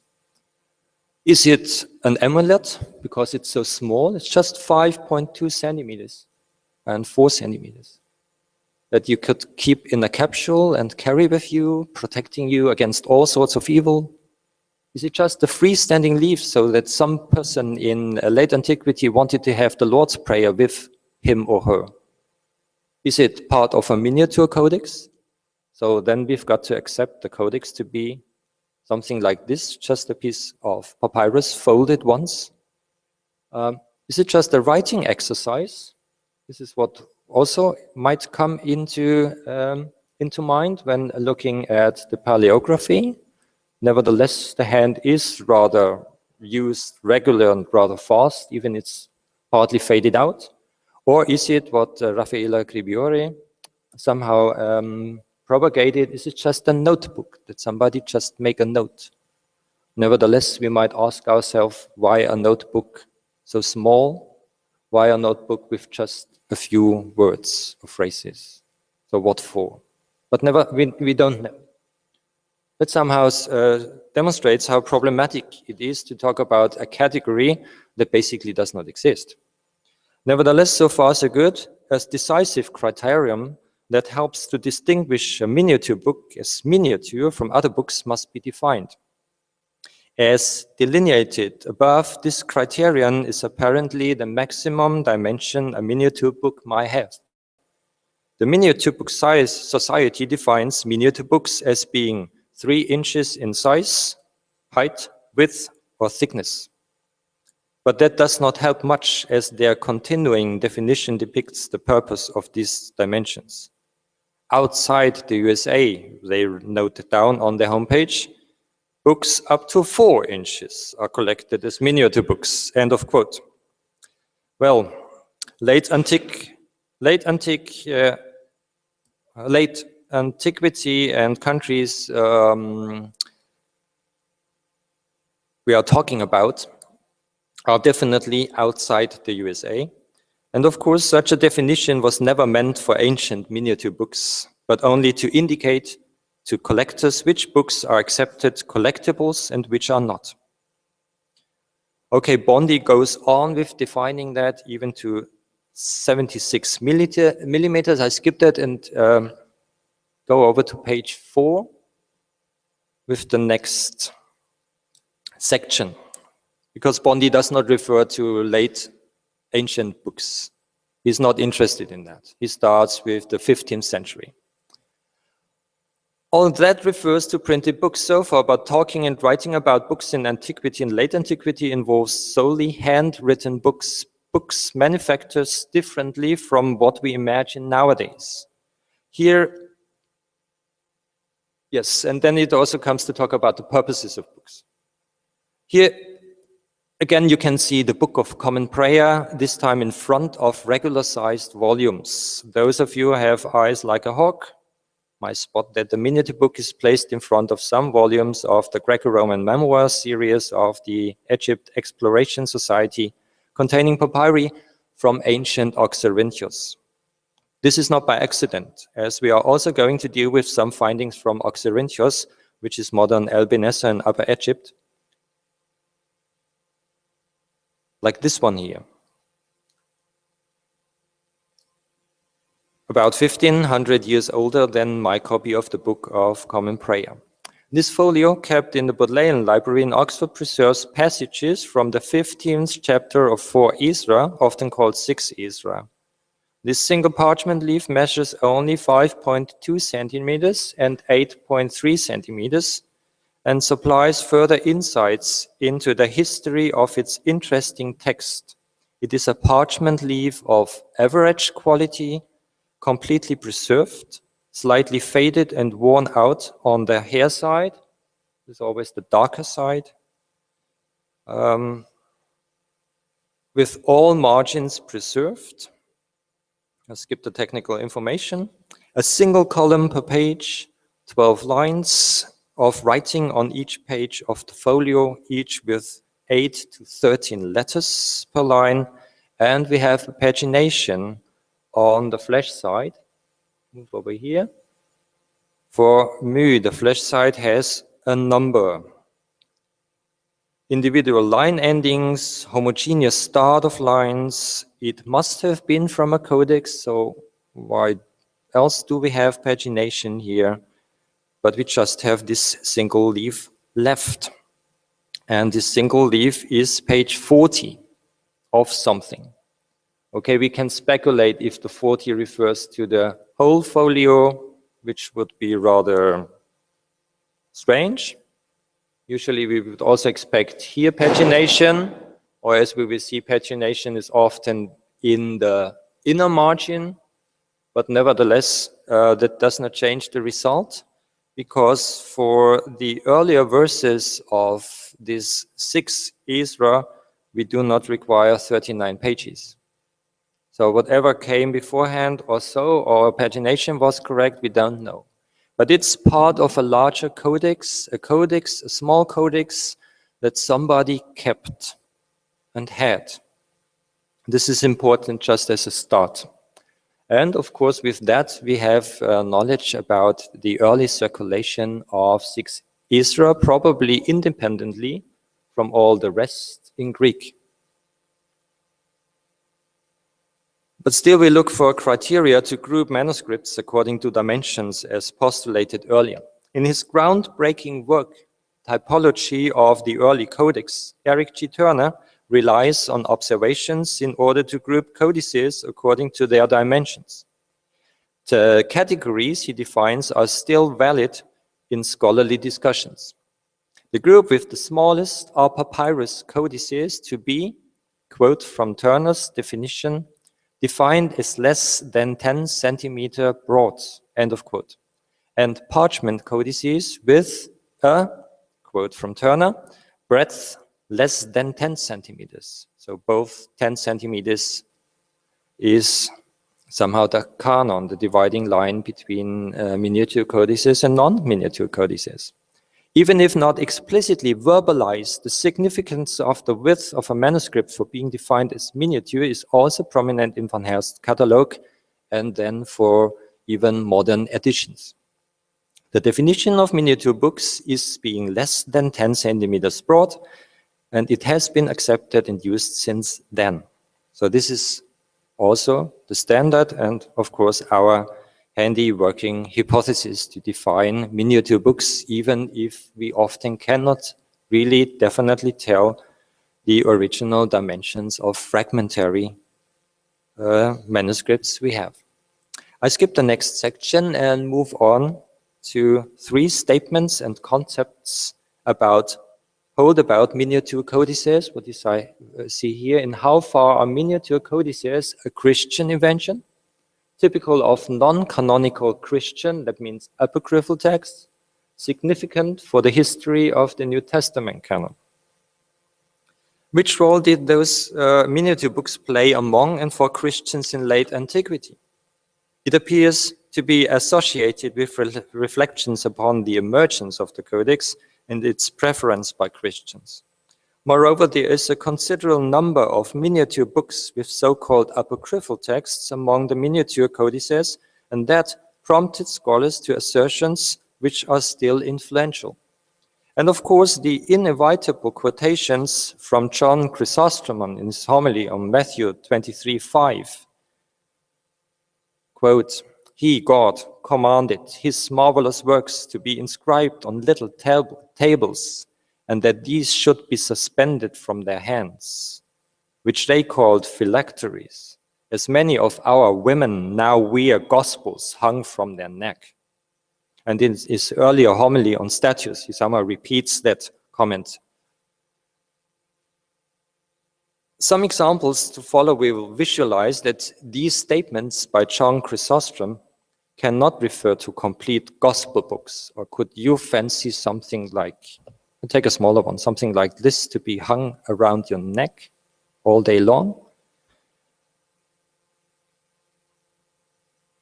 Even if those small books are fancied to be small, but Chrysostom must have referred to folded or rolled up papyrus or parchment leaves or scripes that are usually kept in small containers or capsules, amulets, and that might have contained the incipits, the first lines of the Gospels, or just a few prominent sections.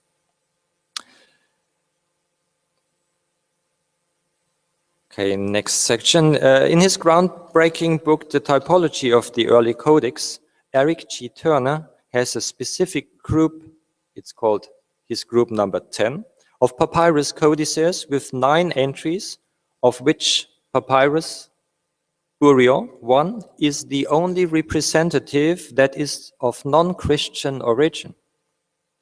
The equivalent group in the category parchment codices, number 14 then, consists of 37 items, while only 3 or 4 are non-Christian.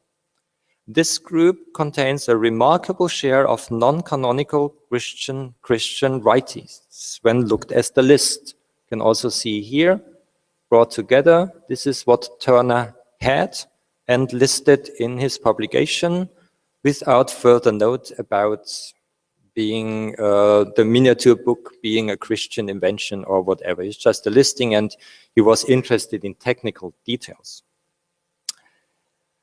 In the same year, Colin H. Roberts relied on a similar corpus of miniature codices in his manuscript Society and Belief in Early Christian Egypt, his Schweich Lectures.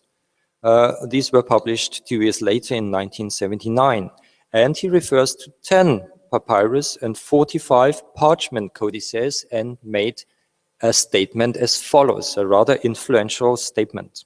Quote, "The later, that means parchment miniature books, all carry works of Christian literature, as do all but one of the former, that means papyrus miniature books, the exception being a technical one. On present evidence, the miniature codex would seem to be a Christian invention." End of quote. In his influential and important Books and Readers in Early Church, Harry Gamble recapitulates Robert's figures and observations, but draws a more cautious conclusion from them. He writes, quote, "There are two striking things about these miniature codices. First, the large majority, 47 of 55, contain Christian texts, which indicates that the miniature format was, if not a uniquely Christian phenomenon, one heavily favored by Christians, and that literate Christian could and did possess books for private reading. Second, the preponderance of Christian writings found in these small codices are apocryphal." This is what Gamble brought here together, relying on the database from Roberts, who relied on the database from Turner. On the basis of known and available manuscripts in 1977 and 1995, both the conclusions drawn by Roberts and Gamble can be regarded as sound and reasonable. It was not much known in those days about miniature books or other miniature formats. There wasn't even a searchable database, what we have nowadays. In 2013, so just 2 years ago, their evaluation of the data was repeated, and this time by Michael J. Kruger, relying on the data collected by Turner, not by Roberts and Gamble, and the comments by Roberts and Gamble. Kruger concludes his 3 pages about the size of manuscripts, above all about the miniature format, as follows. Quote, "Furthermore, the abundance of apocryphal literature in these miniature codices indicates that private books may have been a primary means of promulgating literature that had not been approved by ecclesiastical authorities." End of quote. That somehow shows that collecting relevant data today, however, allows a different and more nuanced evaluation. When grouped, we find miniature formats with extracts from texts we call today Old Testament, count 30 exemplars. We just have a high number of texts from the Psalms, which I will come to talk about in a few minutes. We have 4 exemplars with Exodus, but no overlap in text, so different passages. We have 2 with Daniel, from Daniel, but one of those is a miscellaneous codex. That means there are more texts, not only Daniel, there's also Matthew in there. And then we have 7 copies, with 1 from Genesis, Jonah, Tobit, Canticles, and so on. There's no specific text preferred, with the exception of the Psalms, but this has a certain reason. The modern database, the database I have, which is inappropriate, is erratic, it's not complete, gives us 15 copies with texts from the canonical New Testament. We have 4 exemplars with extracts from John, again, different texts and passages. We have 3 with text from the book of Revelation, which I will come to talk about later on, at the very end. We have 2, one already mentioned, with text from Matthew, and then we have just 1 copy with extracts from Mark, Galatians, 1 Corinthians, James, a very bizarre exemplar letter of Jude is still controversial whether this is a codex or an amulet, and then 2 John. Also, again, no specific text, but 15 exemplars. We have other Christian texts, which I group together as such. 2 rather interesting copies of the Acta Pauli et Thekla, which I will come to talk about and show the images in a few minutes. And then just 1 copy of the text listed here. These are 13 copies. Didache, Hermas, Symbolos, text we must describe with a certain title and so on. Yes, and they are interesting enough. There are also various, which I could not find a title or category for, but I think it's not necessary for the purpose I'm after here today. 2 Manichaean, of course, the famous Mani Codex, find here, and a small papyrus from Callis. It's a sort of hymn or psalm text, and we also have wood codices of a certain dimension being listed here. So other Christian text 14. And what was missing in Turner's time, and he could not search for that because he did not focus on miniature formats only, but also on general dimensions to define categories of the early codex. Classical authors and texts, at least 27, with an interesting number 5 for Demosthenes, 3 for Isocrates, and so on. And I also listed here what might be interesting for a further thought about the transmission for a preference of the codex against the roll. We have miniature rolls, although rolls are handled in a different way than books. Also, when we talk about dimensions, when we look at columns in the roll, they share the margin in between with the next and so on. So it's very, very different from that. Nevertheless, they are of miniature format, and the flexibility, the transportability, and all of that is the same. I need that rough count now for what I'm presenting here as a sort of conclusion of the first part. All in all, we have 30 with extracts of Old Testament, 15 with passages New Testament, other Christian 40, various 4, and classical authors and texts 27. Conclusion A.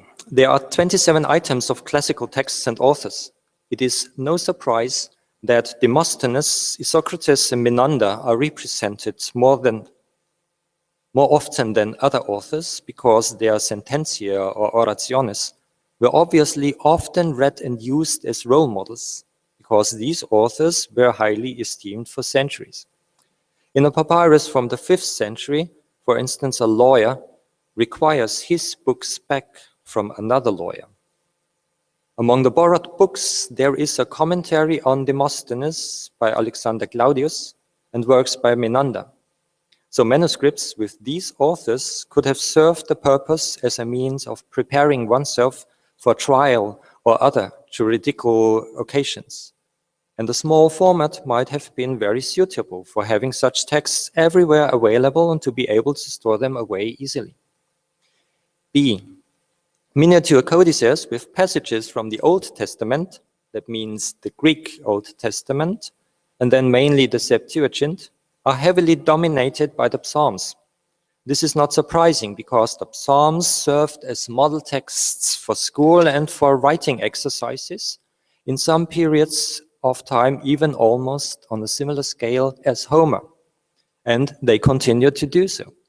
In addition, the Psalms are very popular texts for general and for private use, for prayers and for contemplation. It might be interesting that less of half of the miniature books in this category, Old Testament, are distributed among several other Old Testament books. But there is no clear tendency for this or that text to be especially popular with the miniature format, with the exception of Exodus, with fragments of 4 exemplars. But even these preserve different and not overlapping chapters from Exodus. The 50 miniature manuscripts with text from the New Testament are also rather unsuspicious.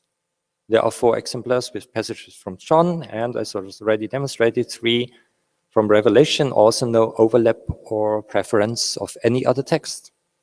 The non-canonical Christian texts or other Christian texts attracted most attention from Christian scholars. Is there an abundance of exemplars with apocryphal texts?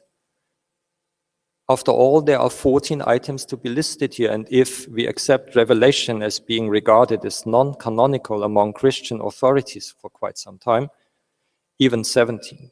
But there is no clear rationale behind the texts in this section. We have apocalypses, Acts, potential non-canonical gospels, and other genres here. With the exception of the Acts of Thekla, no other text is attested twice as miniature book. Consequently, taking these mostly incomparable texts as a category or corpus means to adulterate the individuality and peculiarity of the diverse manuscripts and the texts in this superficial category. E. Moreover, there are others not to be forgotten. Among the 2 Manichaean items, the famous Mani Codex manifests an extraordinary and stunning manuscript, and the Manichaean hymn on 3 fragments of the same codex into wood codices with verses in hexameter, a parody of Homer and mathematical calculations and exercises, represent further miniature witnesses to Manichaeism. All in all, this overview is very problematic. The categories are superficial, and they result from modern reasoning.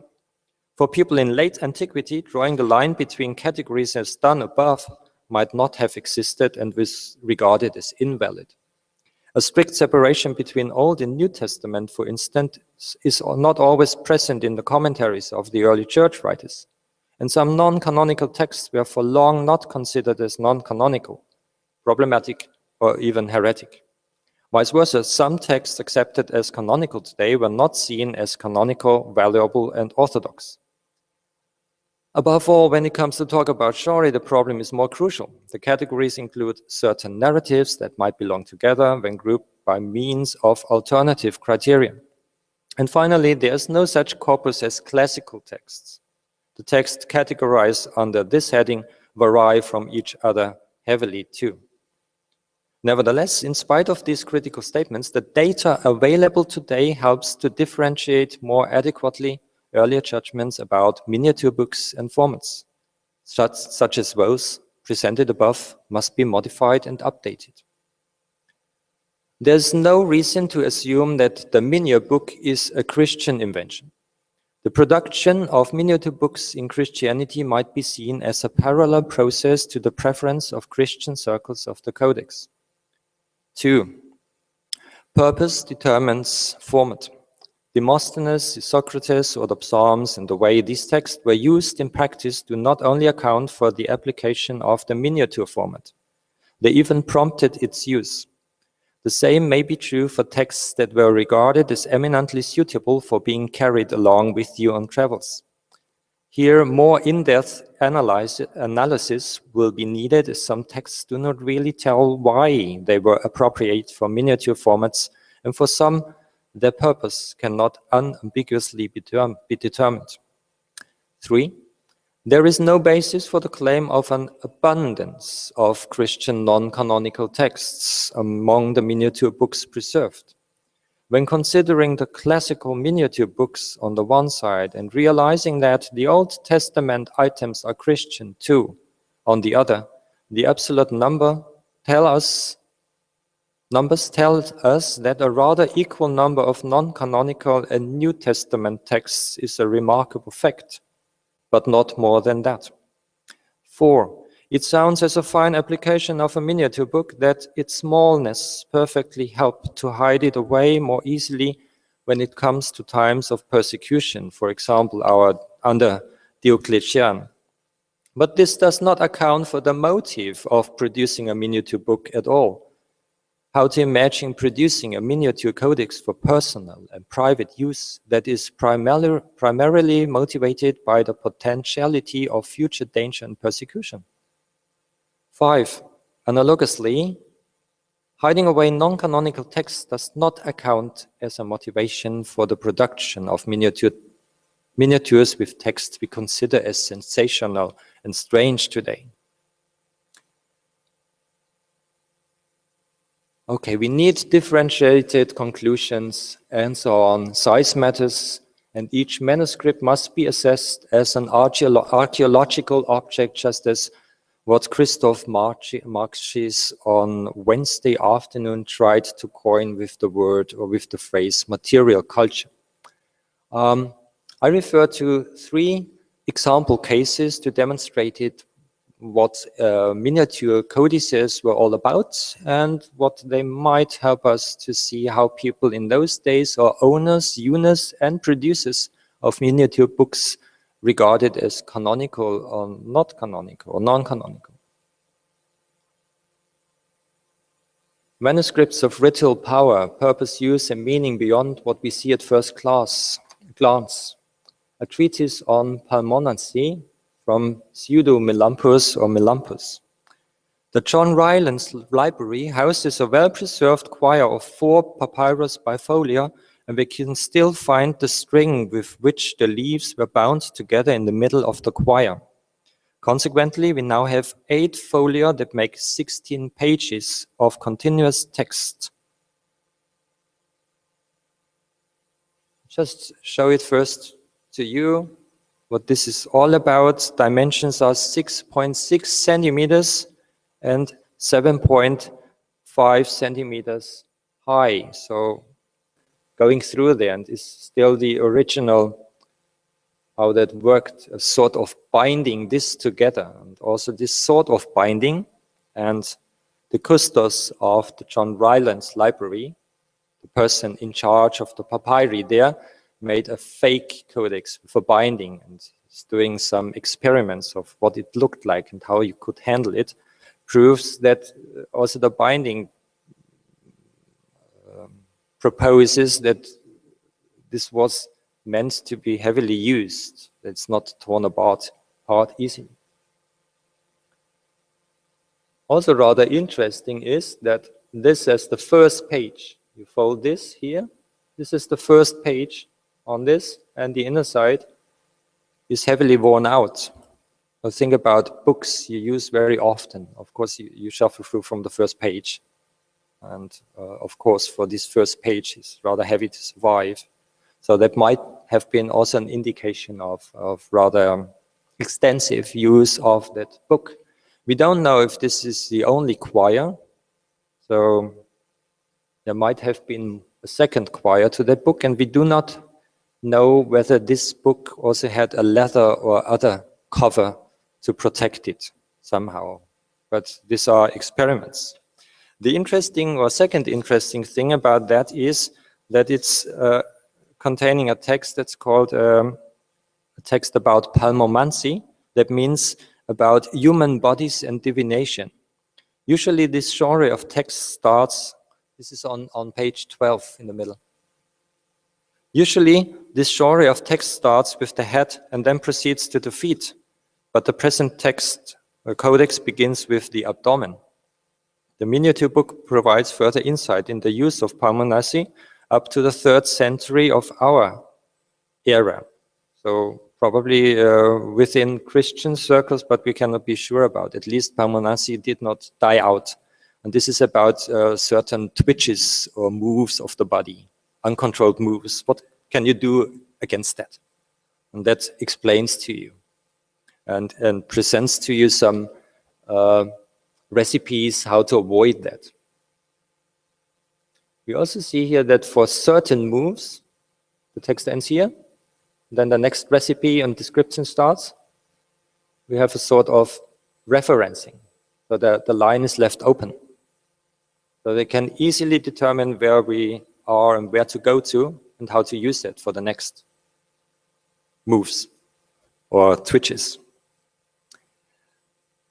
The important thing about that, move to page 13, the middle, the important thing about that short book, that miniature book is, it's not only a book to be read, or a book to be brought with you and being kept.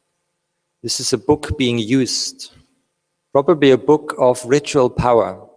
You apply what's written in there, and then it becomes real. This is rather interesting. Might have served a person, let's say a diviner on home visits, or whatever. This is definitely different from what John Chrysostom says about miniature formats or so on. It is referring to amulets. But we have books like that. Recently, Annemarie Luygendijk published a Coptic miniature book, also a book of ritual power, with the title The Gospel of the Lots of Mary, the Mother of the Lord Jesus Christ. This is how the book begins, a very bizarre ritual book.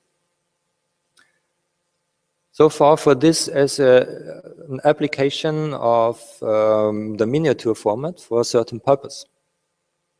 The second example case is not only size but quality matters. Closer inspection reveals. The case of these two parchment fragments. Here we have parchment kept in Cambridge University Library. Still, the images are not published. I'm writing an article on that, but do not have any time to do so. The larger image somehow says it all. We have extracts from the Acts of Paul. This is just the number for the library. They just noted it down when it came in former times. Today, you would not note down anything on a fragment like that from the 5th century, because you would somehow destroying that or whatever. Nevertheless, it's Papyrus Oxyrhynchos, volume 1, number 6. And with this, you see here, also I say dimensions 6.7, 7.3, single column. You can see that the scribe prepared his manuscript pretty well with some ruling. Here we can see it. This is what you usually do when you esteem how many pages do you need, prepare the material. Okay, this scribe did not stick to a bilinear lines or scripts. That means that we have a line underneath there and up there, and in between you squash in your letters to make them appear rather aesthetic. This scribe was not interested in that. Some letter forms are rather irregular. Nevertheless, this scribe was also not interested in performing an upright, unrelated letters next to each other, but was quite competent in producing a manuscript like this. The fragment starts in the middle of a sentence and then ends in the middle of a sentence, proposing that there must have been more to it. The second example with text of the Acts of Thekla is even more interesting, still to me. 7.2 centimeters, 8.7 centimeters, and enlarged here is dated to the 4th century. Let's see here. Here we have the bilinear writing that is just ordinary, where we have a row that's going down there. So we have really lines and very aesthetic, reminding of the high class, the oldest high class editions of our Bibles we are having. I just compared that. The striking thing about that is the hand, the very competent hand, the aesthetic hand, and the delicacy of the material. Because, yeah, here at least, over there, we could see the letters of the reverse side shining through. Okay, they don't shine through because we don't have light. I was corrected once because I used it, because in German you use durchscheinen like that without use, but you can see them. That means it's very, very thin, very delicate. Those of you familiar with the production of parchment from animal skin might know that it's rather hard work to get to this. And this is high class Roberts also said it's a deluxe codex that must have cost something, at least to have this available. And again, we have this starting in the middle of the sentence and ending in the end of the sentence. And handwriting is equivalent, maybe it's even nicer. You compare it to Sinaiticus, here at the end of the Evangelion Kata Ioannen, or if we compare it to Vaticanus, it's Lucan. So who owns such a book? Who wanted to have such a book? And this is a book which is not in the canon, it's the Acts of Thekla. And we also have fragments of the Acts of Thekla starting with the 3rd century. When we compare the witnesses, the attestation of the Acts of Thekla with some canonical texts, we have more about that than we have, for example, in the early times about Mark. We go there. And do not talk about the Johannine letters then. So this is rather striking, attestation of the popularity of the saint, the martyr, Saint Thekla in the 3rd to the 5th century, the cult and so on. But who owns such a book? Who wanted to have that with him? Somehow that might remind of an extract. Tobias referred to a pilgrimage account where the pilgrim Egeria is mentioned. It's not only mentioned, she's telling a very interesting story about her travels for about 3.5 years, all around to Jerusalem and back, and all the places and sanctuaries. And once she comes to a place, she comes from Tarsus, and she went to Seleucia in Cilicia to visit the sanctuary of St. Thekla. This was her intention. First, she meets the bishop, a former monk, and later at the sanctuary, amidst, quote from her account, innumerable monasteries for men and women, she sees a friend, Martana, a holy deaconess, as she entitles her, who is now ruler of a monastery and who she has met in Jerusalem before. Egeria stays there for 2 days, and at the martyr monument she does as follows, quote, "So when I had come in God's name, having offered prayer at the memorial and all the acts of St. Thekla having been read, I gave countless thanks to Christ our God, who vouchsafed to satisfy in all things the desires of me, unworthy and undeserving." That means she has a copy of the Acts of Thekla, given that these are the acts we fancy them to be, with her, probably even brought it with her for the occasion to read it in front of Thekla's sanctuary.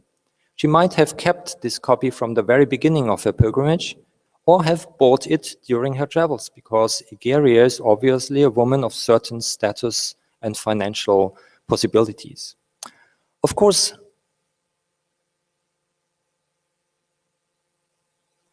these are not leaves from the copy Egeria has with her. That would be marvelous, wouldn't it? But could it be that the copy she reads in might have looked like one of these two small miniature formats? It's rather likely, is it?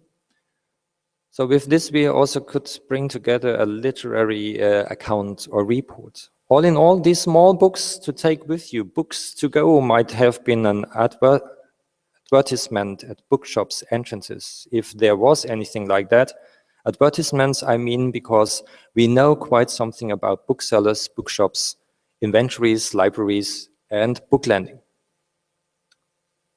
The last example case, a very short one. Book of Seven Seals, Peculiar Manuscripts of Revelation.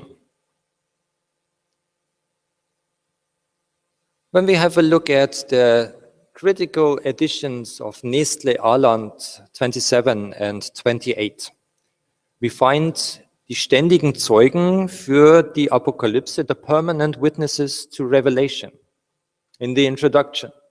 I printed here both from the current edition, 28, and also what was printed in the earlier critical edition of the Greek text in 27. Looks rather good. We have papyri with the Gothic P there and numbers, and also I just skipped the small letter writings, the minuscules, large letter manuscripts, majuscules. What might be interesting is that Nestle Aland 27 has some inconspicuous exclamation marks in parentheses. Nothing really remarkable, aren't they? But these are remarkable. P18 and P98 certainly are opistographs, the latter from the late 2nd or early 3rd century, the first from middle or late 3rd. Opistographs are papyrus rolls or pieces from a roll with text on the inner side, which were reused for writing other texts on the outer blank side. Okay, 18 also has an extract from Exodus. Papyrus 98 has a document on the other side. And with Papyrus 43, we find another permanent witness that might be an opistograph, according to the Leuven database of ancient books, though it preserves text from Revelation on both sides. However, there is a great gap between Revelation chapter 2, verses 12 to 13 on the one, and chapter 15, 8 to 16.2 on the other side, so that we can conclude that we do not have a continuous text here. It even gets more interesting when we highlight number 0229 with an anti-Manichaean abstract in Coptic as the original text, dated to the 4th century, and written above it after it was erased, Revelation 18, verse 16 to 19:6 on one double leaf, and the dialogue between Gregorius and Basilius on the 2nd bifolium in a handwriting dated to 6th and up to the 8th century. This is what you call palimpsest, when you wash out, rub out, delete an earlier text and reuse the manuscript again. But the list contains 2 more interesting manuscripts. These are related to the present topic of miniature codices. 163 is a 1-column parchment fragment from the 4th, but more probably from the 5th century, 9 centimeters wide. We have 2 margins here, and 3.1 centimeters high. According to the left and right margins and the remnants of 6 line, the reconstructed leaf was originally 9 centimeters wide and about 12 centimeters high, with 70 lines. Inside. Then we have here 169, an almost complete miniature codex leaf of uncertain length, written in this also presents the category of miniature codex. Sorry for mixing this up. This interesting parchment folio offers quite more text than the previously mentioned. Its hand is dated to the 4th century, and rests of all 4 margins are preserved, so we can easily fix the dimensions as 7.8 centimeters and 9.5 centimeters. We also have here a usual way for those centuries of where to write the number of pages. So we have here page 33, Greek letters, and 34. Oh, it's interesting what has come before that and how much, and how to arrange the text on that. We could even add another number to the permanent witnesses, which was not already published when Nestle Aland 28 went into print. This is kept in Princeton. Papyrus Oxyrhynchos 450, a delicate, very delicate parchment. That also means something for the production. That's something worthwhile to have. With some text, so also peculiar. Interesting enough is that the number is written with 2 letters and a horizontal stroke about, just like a nomina sacra. Usually you avoid mixing up things like that. And of course, we can also add from the list in the Leuven database 2 more striking exemplars. This last one is probably an amulet with Revelation. Usually we do not have Revelation used as amulets, or we do not have any amulets left with text from Revelation. It's rather striking, because we would expect some passages to be useful. And there's another miniature codex, a Coptic one, sub-Achmimic dialect, about 150 folios, that means 300 pages. The dimension under 10 centimeters. So this is rather striking when we put this together,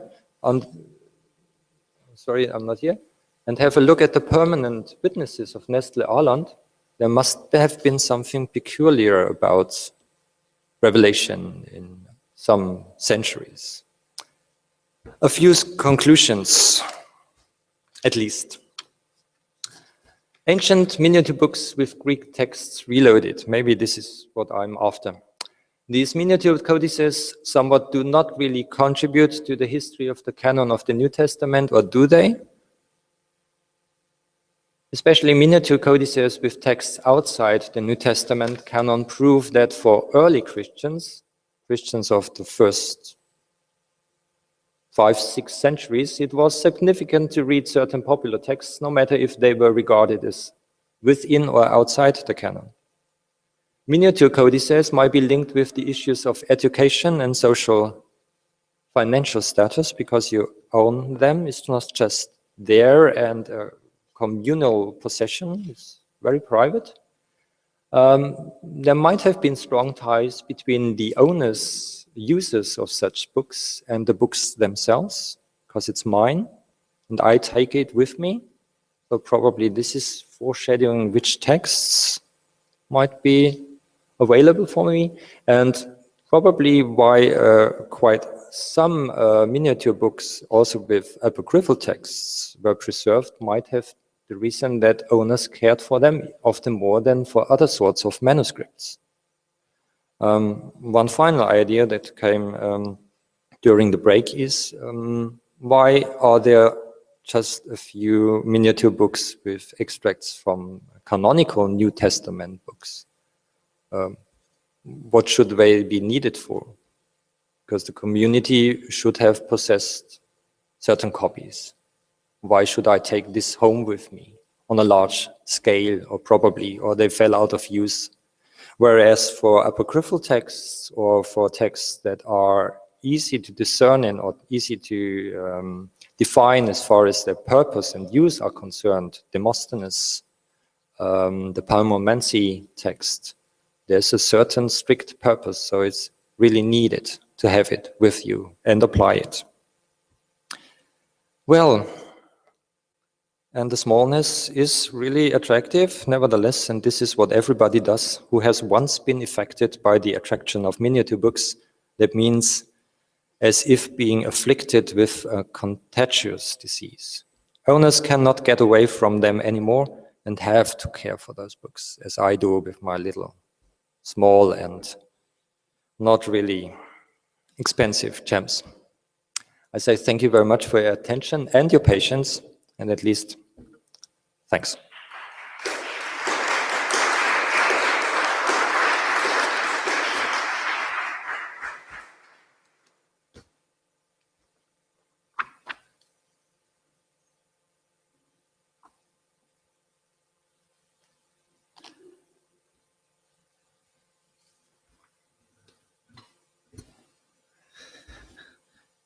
Many thanks, Thomas, for this careful research.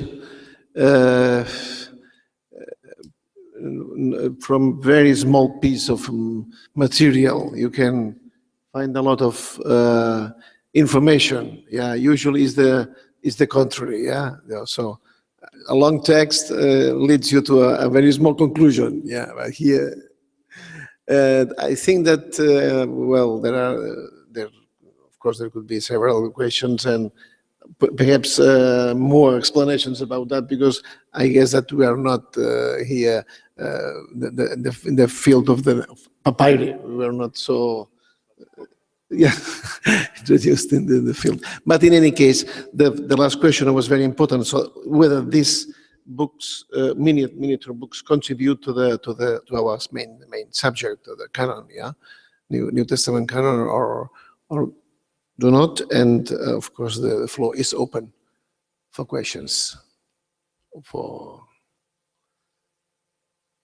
Yeah, Wolfgang is raising the hand.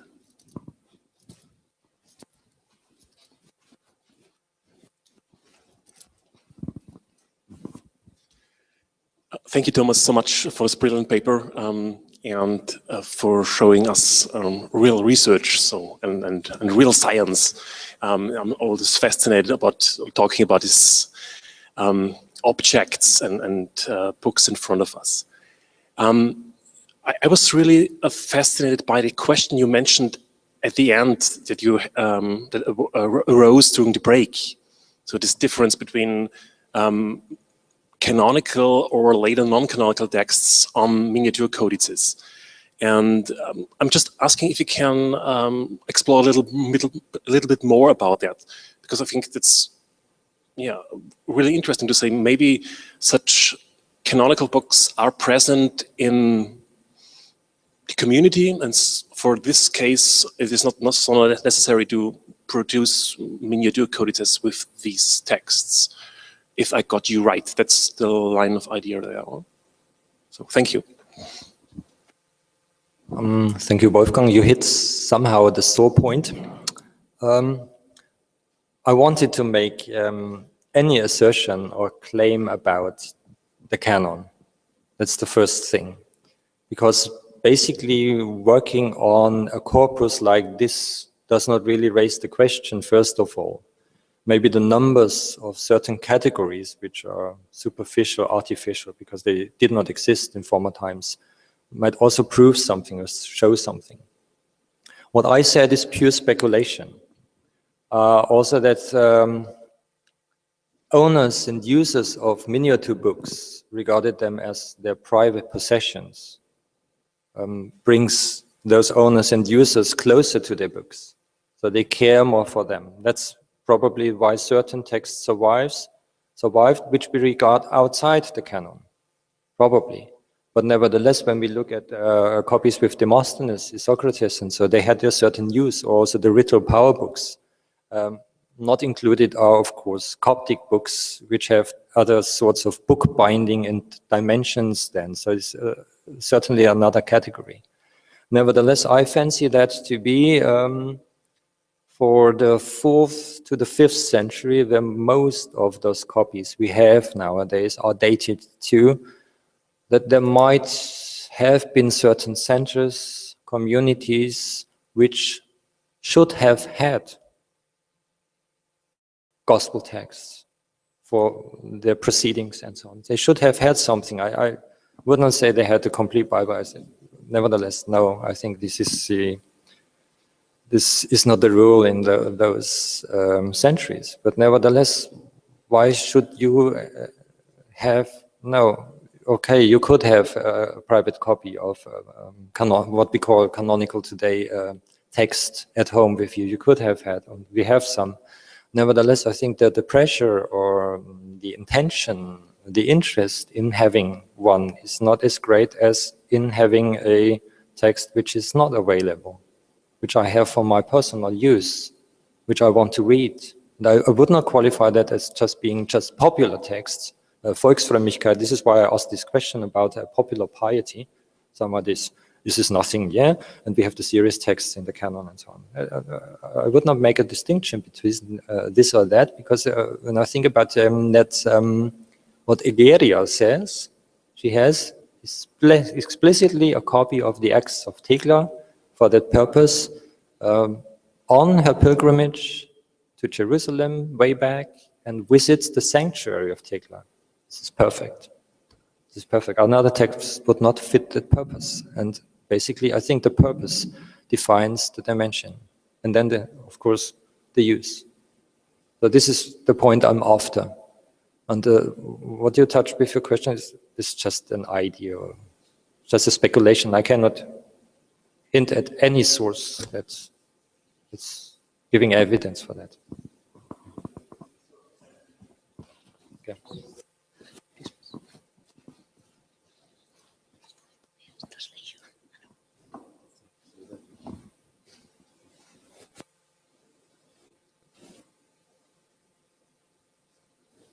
Juan and Tobias. Juan.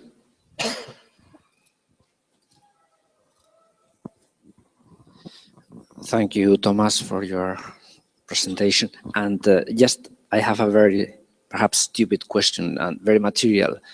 But I have, and probably you know more about this, heard that there is a possibility that some of these parchment manuscripts have shrunk and that they are not really miniature, but because of physical conditions, the size of these parchments has been reduced by time.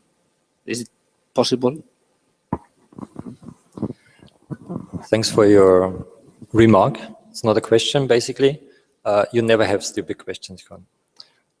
This is a very important point, also adding to what I tried to show with the means of... Oh, so many pictures, aren't they? No? This one, yeah? We cannot be sure whether a manuscript is really belonging to the miniature codex group, which was defined in the second half of the 20th century. It did not exist before that, so it's an anachronism. This is the first thing. The second is that we cannot be sure about dimensions with some, especially with the parchment fragments. This exemplar of the papyrus also shows that there are more insecurities. We'll talk about that.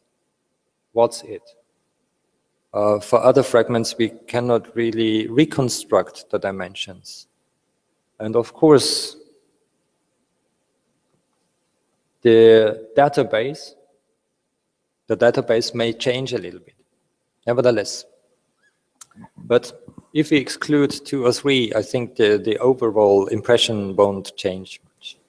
That's the thing.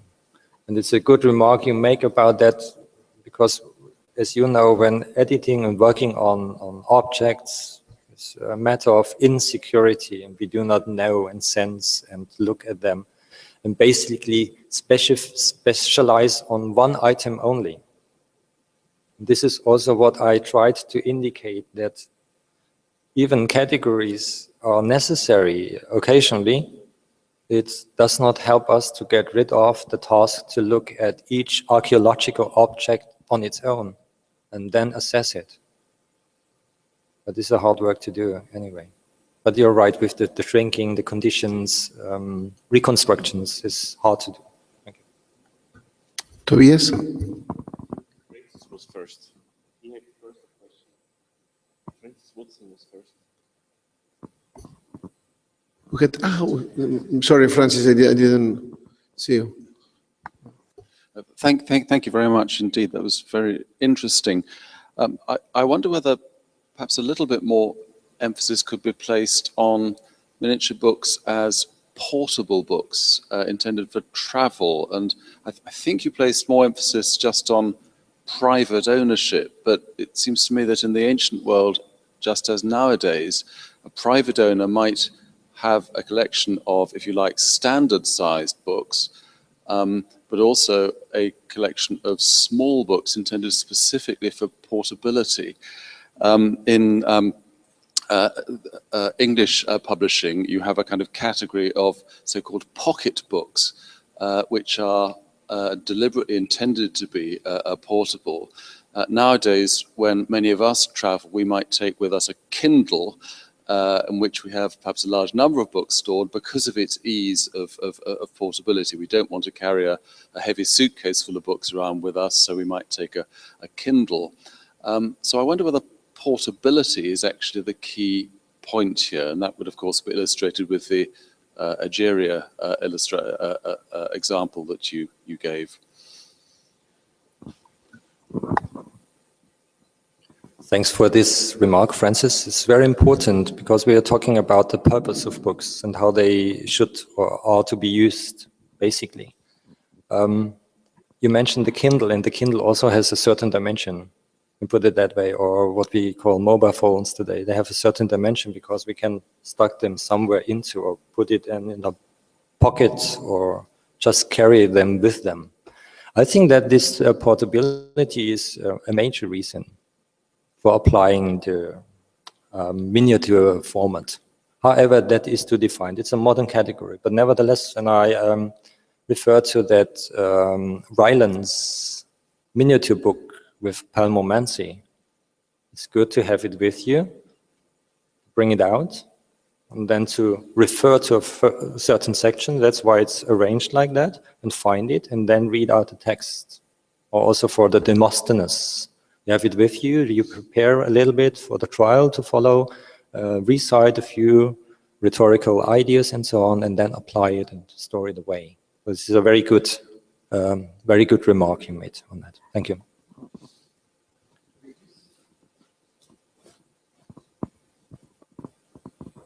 Thank you.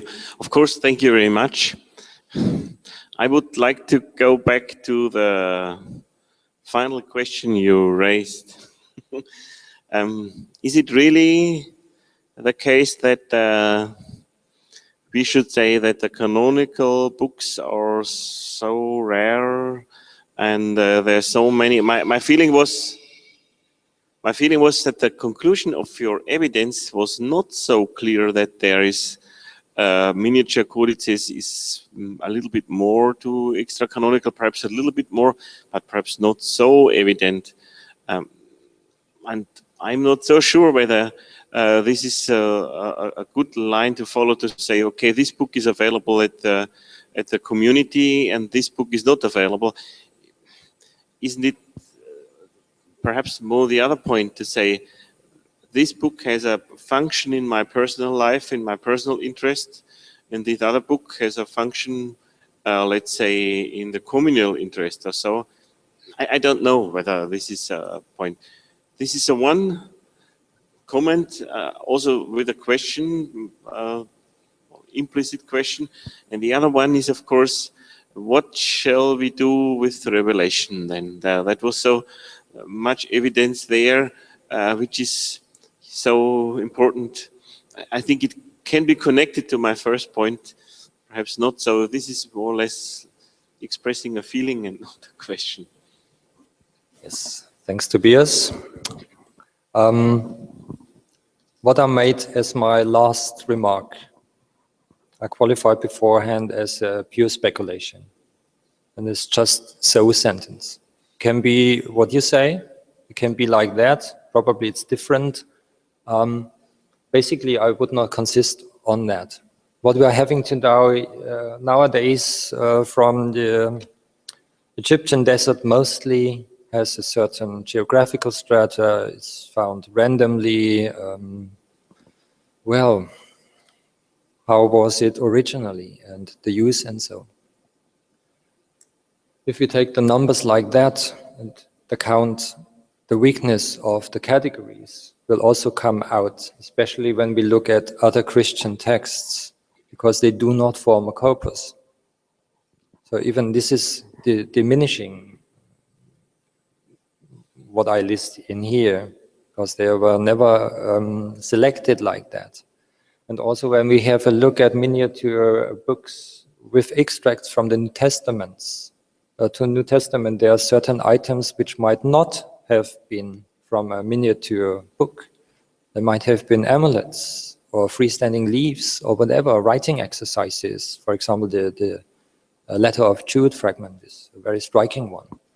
So basically when I'm writing about, I would refrain from any such an idea which I made in the end. And I regret it, because usually I just stick to the objects and what I can deduce from them and say about those, what I have available. The speculation, usually I leave to others, basically. My point was that we do not have an abundance of apocryphal text in that. We get rid of that idea. And the second point is that it's not so clear that there are no other texts outside Christian communities that were written. I do not claim that these are not used by Christians as well, but we don't know. But nevertheless, we have quite some non-Christian texts also written on miniature formats, which still in 2013 was totally ignored by somebody who was writing an article in a very influential book. So this is the point I'm insist on. The rest, well, sorry about that. Well, thank you very much. I have a kind of ambiguous feeling about miniature books. I keep buying these, the ones you have there, and then I lose them all the time. So I don't know whether that's really a good thing. I have two small questions on the base of the text of Revelation with regard to numbers 46 and 51. Yeah. In Revelation 18:24, all our texts read Haima in the singular, and only the Merites text, and then 51 and 46 have a plural there, Haimata. And it's even more strange when you look in 19:5, where the apotutronu legusa, or exultan legusa, is attested with a lot of variation, but only 46 has something that no one else has, except a 6th century Latin author. They agree on reading, instead of apotutronu, apotuoranu. How do you explain this kind of rather exceptional, in the second case certainly, readings, and the fact that corrections are made, because the Haimata in 46 is a correction on the original. So the corrector has made the plural there. Yeah. So was this done by professionals? Is this the owner who says, well, I came across a plural here and I make now plural in my own text there? So some work has been done on this text after it had been produced, apparently. How do you explain that? Thanks for the question, Jos. Of course, I cannot explain that. The only person that could explain that is probably the person who corrected that. That might be the person who also copied the text, but that's not for sure. It's a text critical problem anyway, and I have no idea how to solve that. To my eye, is a second hand that's doing the corrections here, which is or might be come as a surprise when we fancy miniature copies or books as being used by people for private use or whatever. Nevertheless, for me, the striking thing is that there are quite stunning, extraordinary manuscripts among the permanent witnesses of Revelation at all, that we have at least 2, maybe 3 miniature books, that we have epistographs, that we have a palimpsest, that we have an amulet, that the text of Revelation might have been freer than other texts, might have been, or used in the different contexts during certain centuries at least. We have peculiar manuscripts. Sorry, I cannot say much more about that. Yeah, this is what I see in that, yeah, but I might be wrong. Might be the owner who takes the freedom there to change the text. Yeah, if you expect a person to own that and to read that, that person should be capable of writing something. Okay, we can also get into a dispute if it's really necessary to have combined reading and writing together, and so on. Is a quarrel among those people studying this or that. It's hard to tell, because it's a matter of education or how it worked, or do you just copy letters in your education? First of all, do not understand the words, or do you have to understand the words? That means also a reading capacity or not. But why not the writer? And maybe he found that the original text is the wrong text, or might have heard it other, and then made his annotations in there. But yeah, sorry about this. Thank you, Thomas. This was very interesting. I wonder if contribution of your observations to the quest of origin of the New Testament canon or the biblical canon could be an indirect one. So if we look especially at the codices of the 4th and 5th century, so the Sinaiticus and Alexandrinus and so on, and if we take into account that the emperor Constantine wanted to have splendid biblical codices. The difference to these miniature books is even more striking. So could one draw the conclusion, or at least formulate the tendency, that these biblical texts were expected to be used in church services and to be read and interpreted whereas texts which you would carry with you on a journey or whatever would be other texts, and you would not do that in the first instance with biblical texts, but rather with stories or exercises or whatever. So I'm not sure about that, but at least it is striking that there is a big difference in book production, obviously, and there must be, I would guess, some explanation for that. So could my estimation would be that the reason for that has to do with the use of the usage of these books, obviously. So could that be the reason that these texts were used for different purposes? Thank you, Jens. This is a good remark. It's not a question. I regard this as a remark because it's a good observation or a good idea. We cannot just mention one single purpose and use for all the miniature formats and books. What I said before is the important also point about that.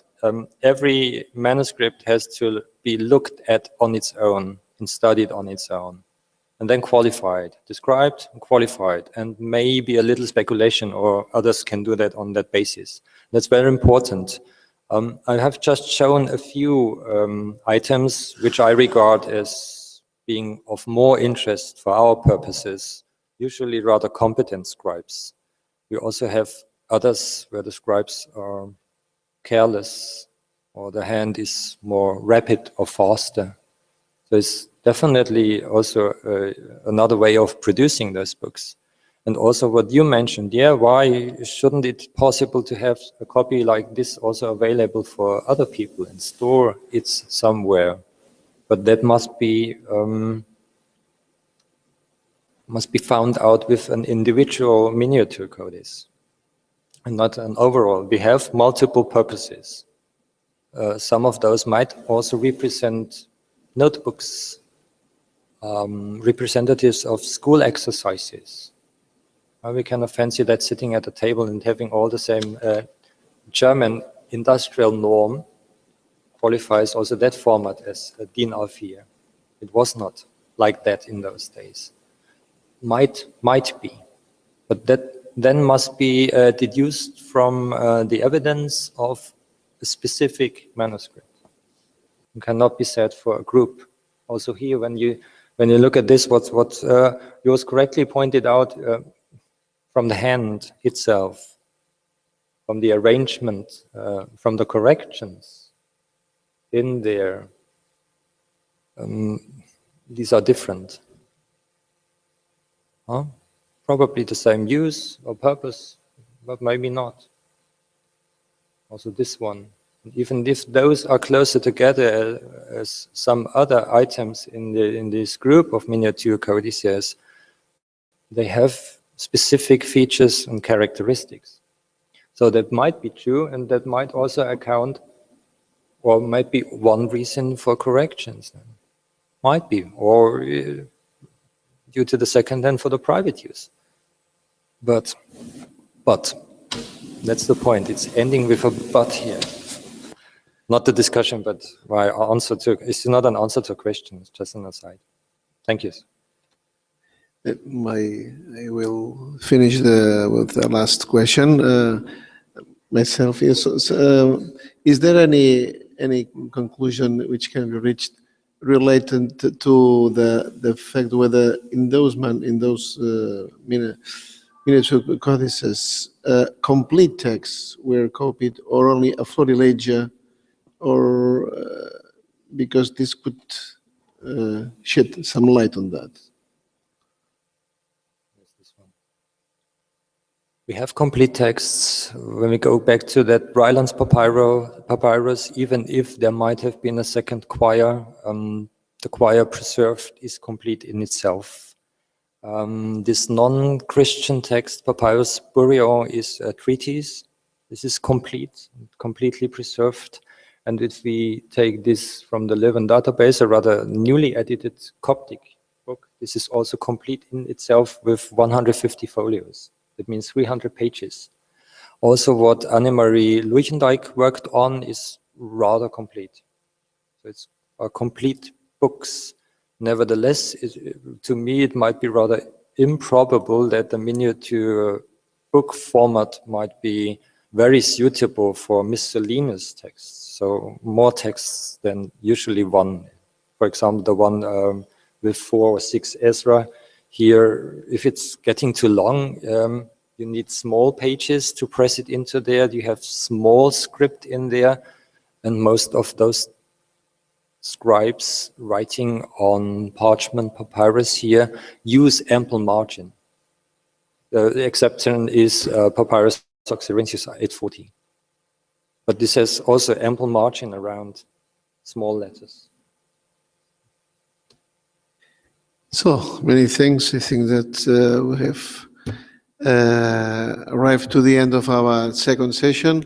This this afternoon we'll begin at 3:30, yeah, 15:30 with Wolfgang Grunsteidl contribution. I don't know whether you have a handout or something. Yeah, it is. Yeah. And after that, Joseph Verheiden. Tomorrow morning, because perhaps some people here won't be able to come this afternoon for the sessions. We have to regret that Claire Clivas from Lausanne cannot be with us. So tomorrow there will be only one paper delivered, that of Juan Chapa. Yeah, we will start at 9:30 at the same time.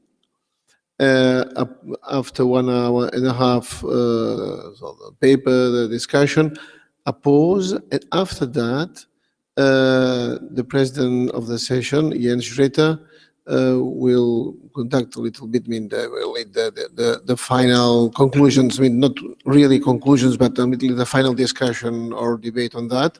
Yeah, and so I guess we will finish before 1 o'clock, perhaps, I don't know, mid-noon or 12:30, something like that. Yeah, but tomorrow there will be only one paper presented here. Yeah,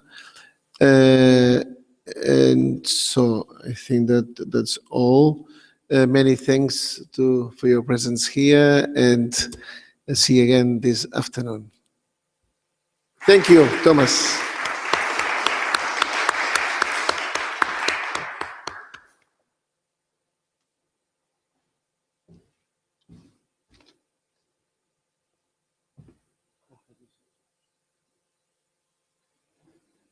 No speculation. No problem. I don't do any speculation because I think I shouldn't do that. I provide the database and evidence. This is what I'm usually very. This last remark provoked most of the questions. Yeah, it was interesting because I usually don't do that because I can't say it's just an idea. That's okay.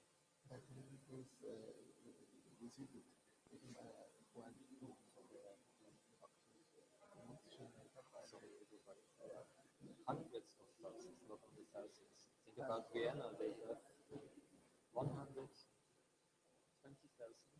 papyrus and 30,000 published.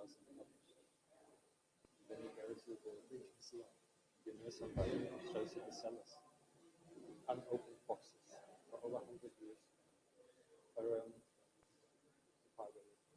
Whatever they took out of it, it's all there. Nobody will ever have a look at it. They should give it back.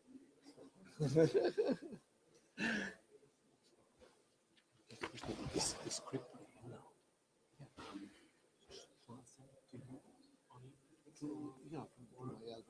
Adela.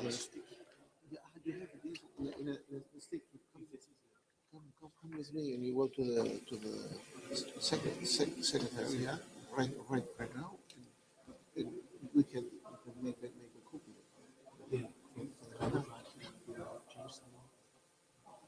Yeah. Christina installed. Yeah.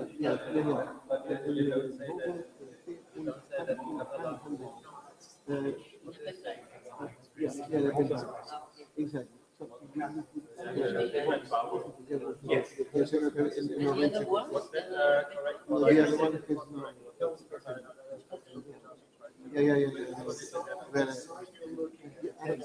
is yeah.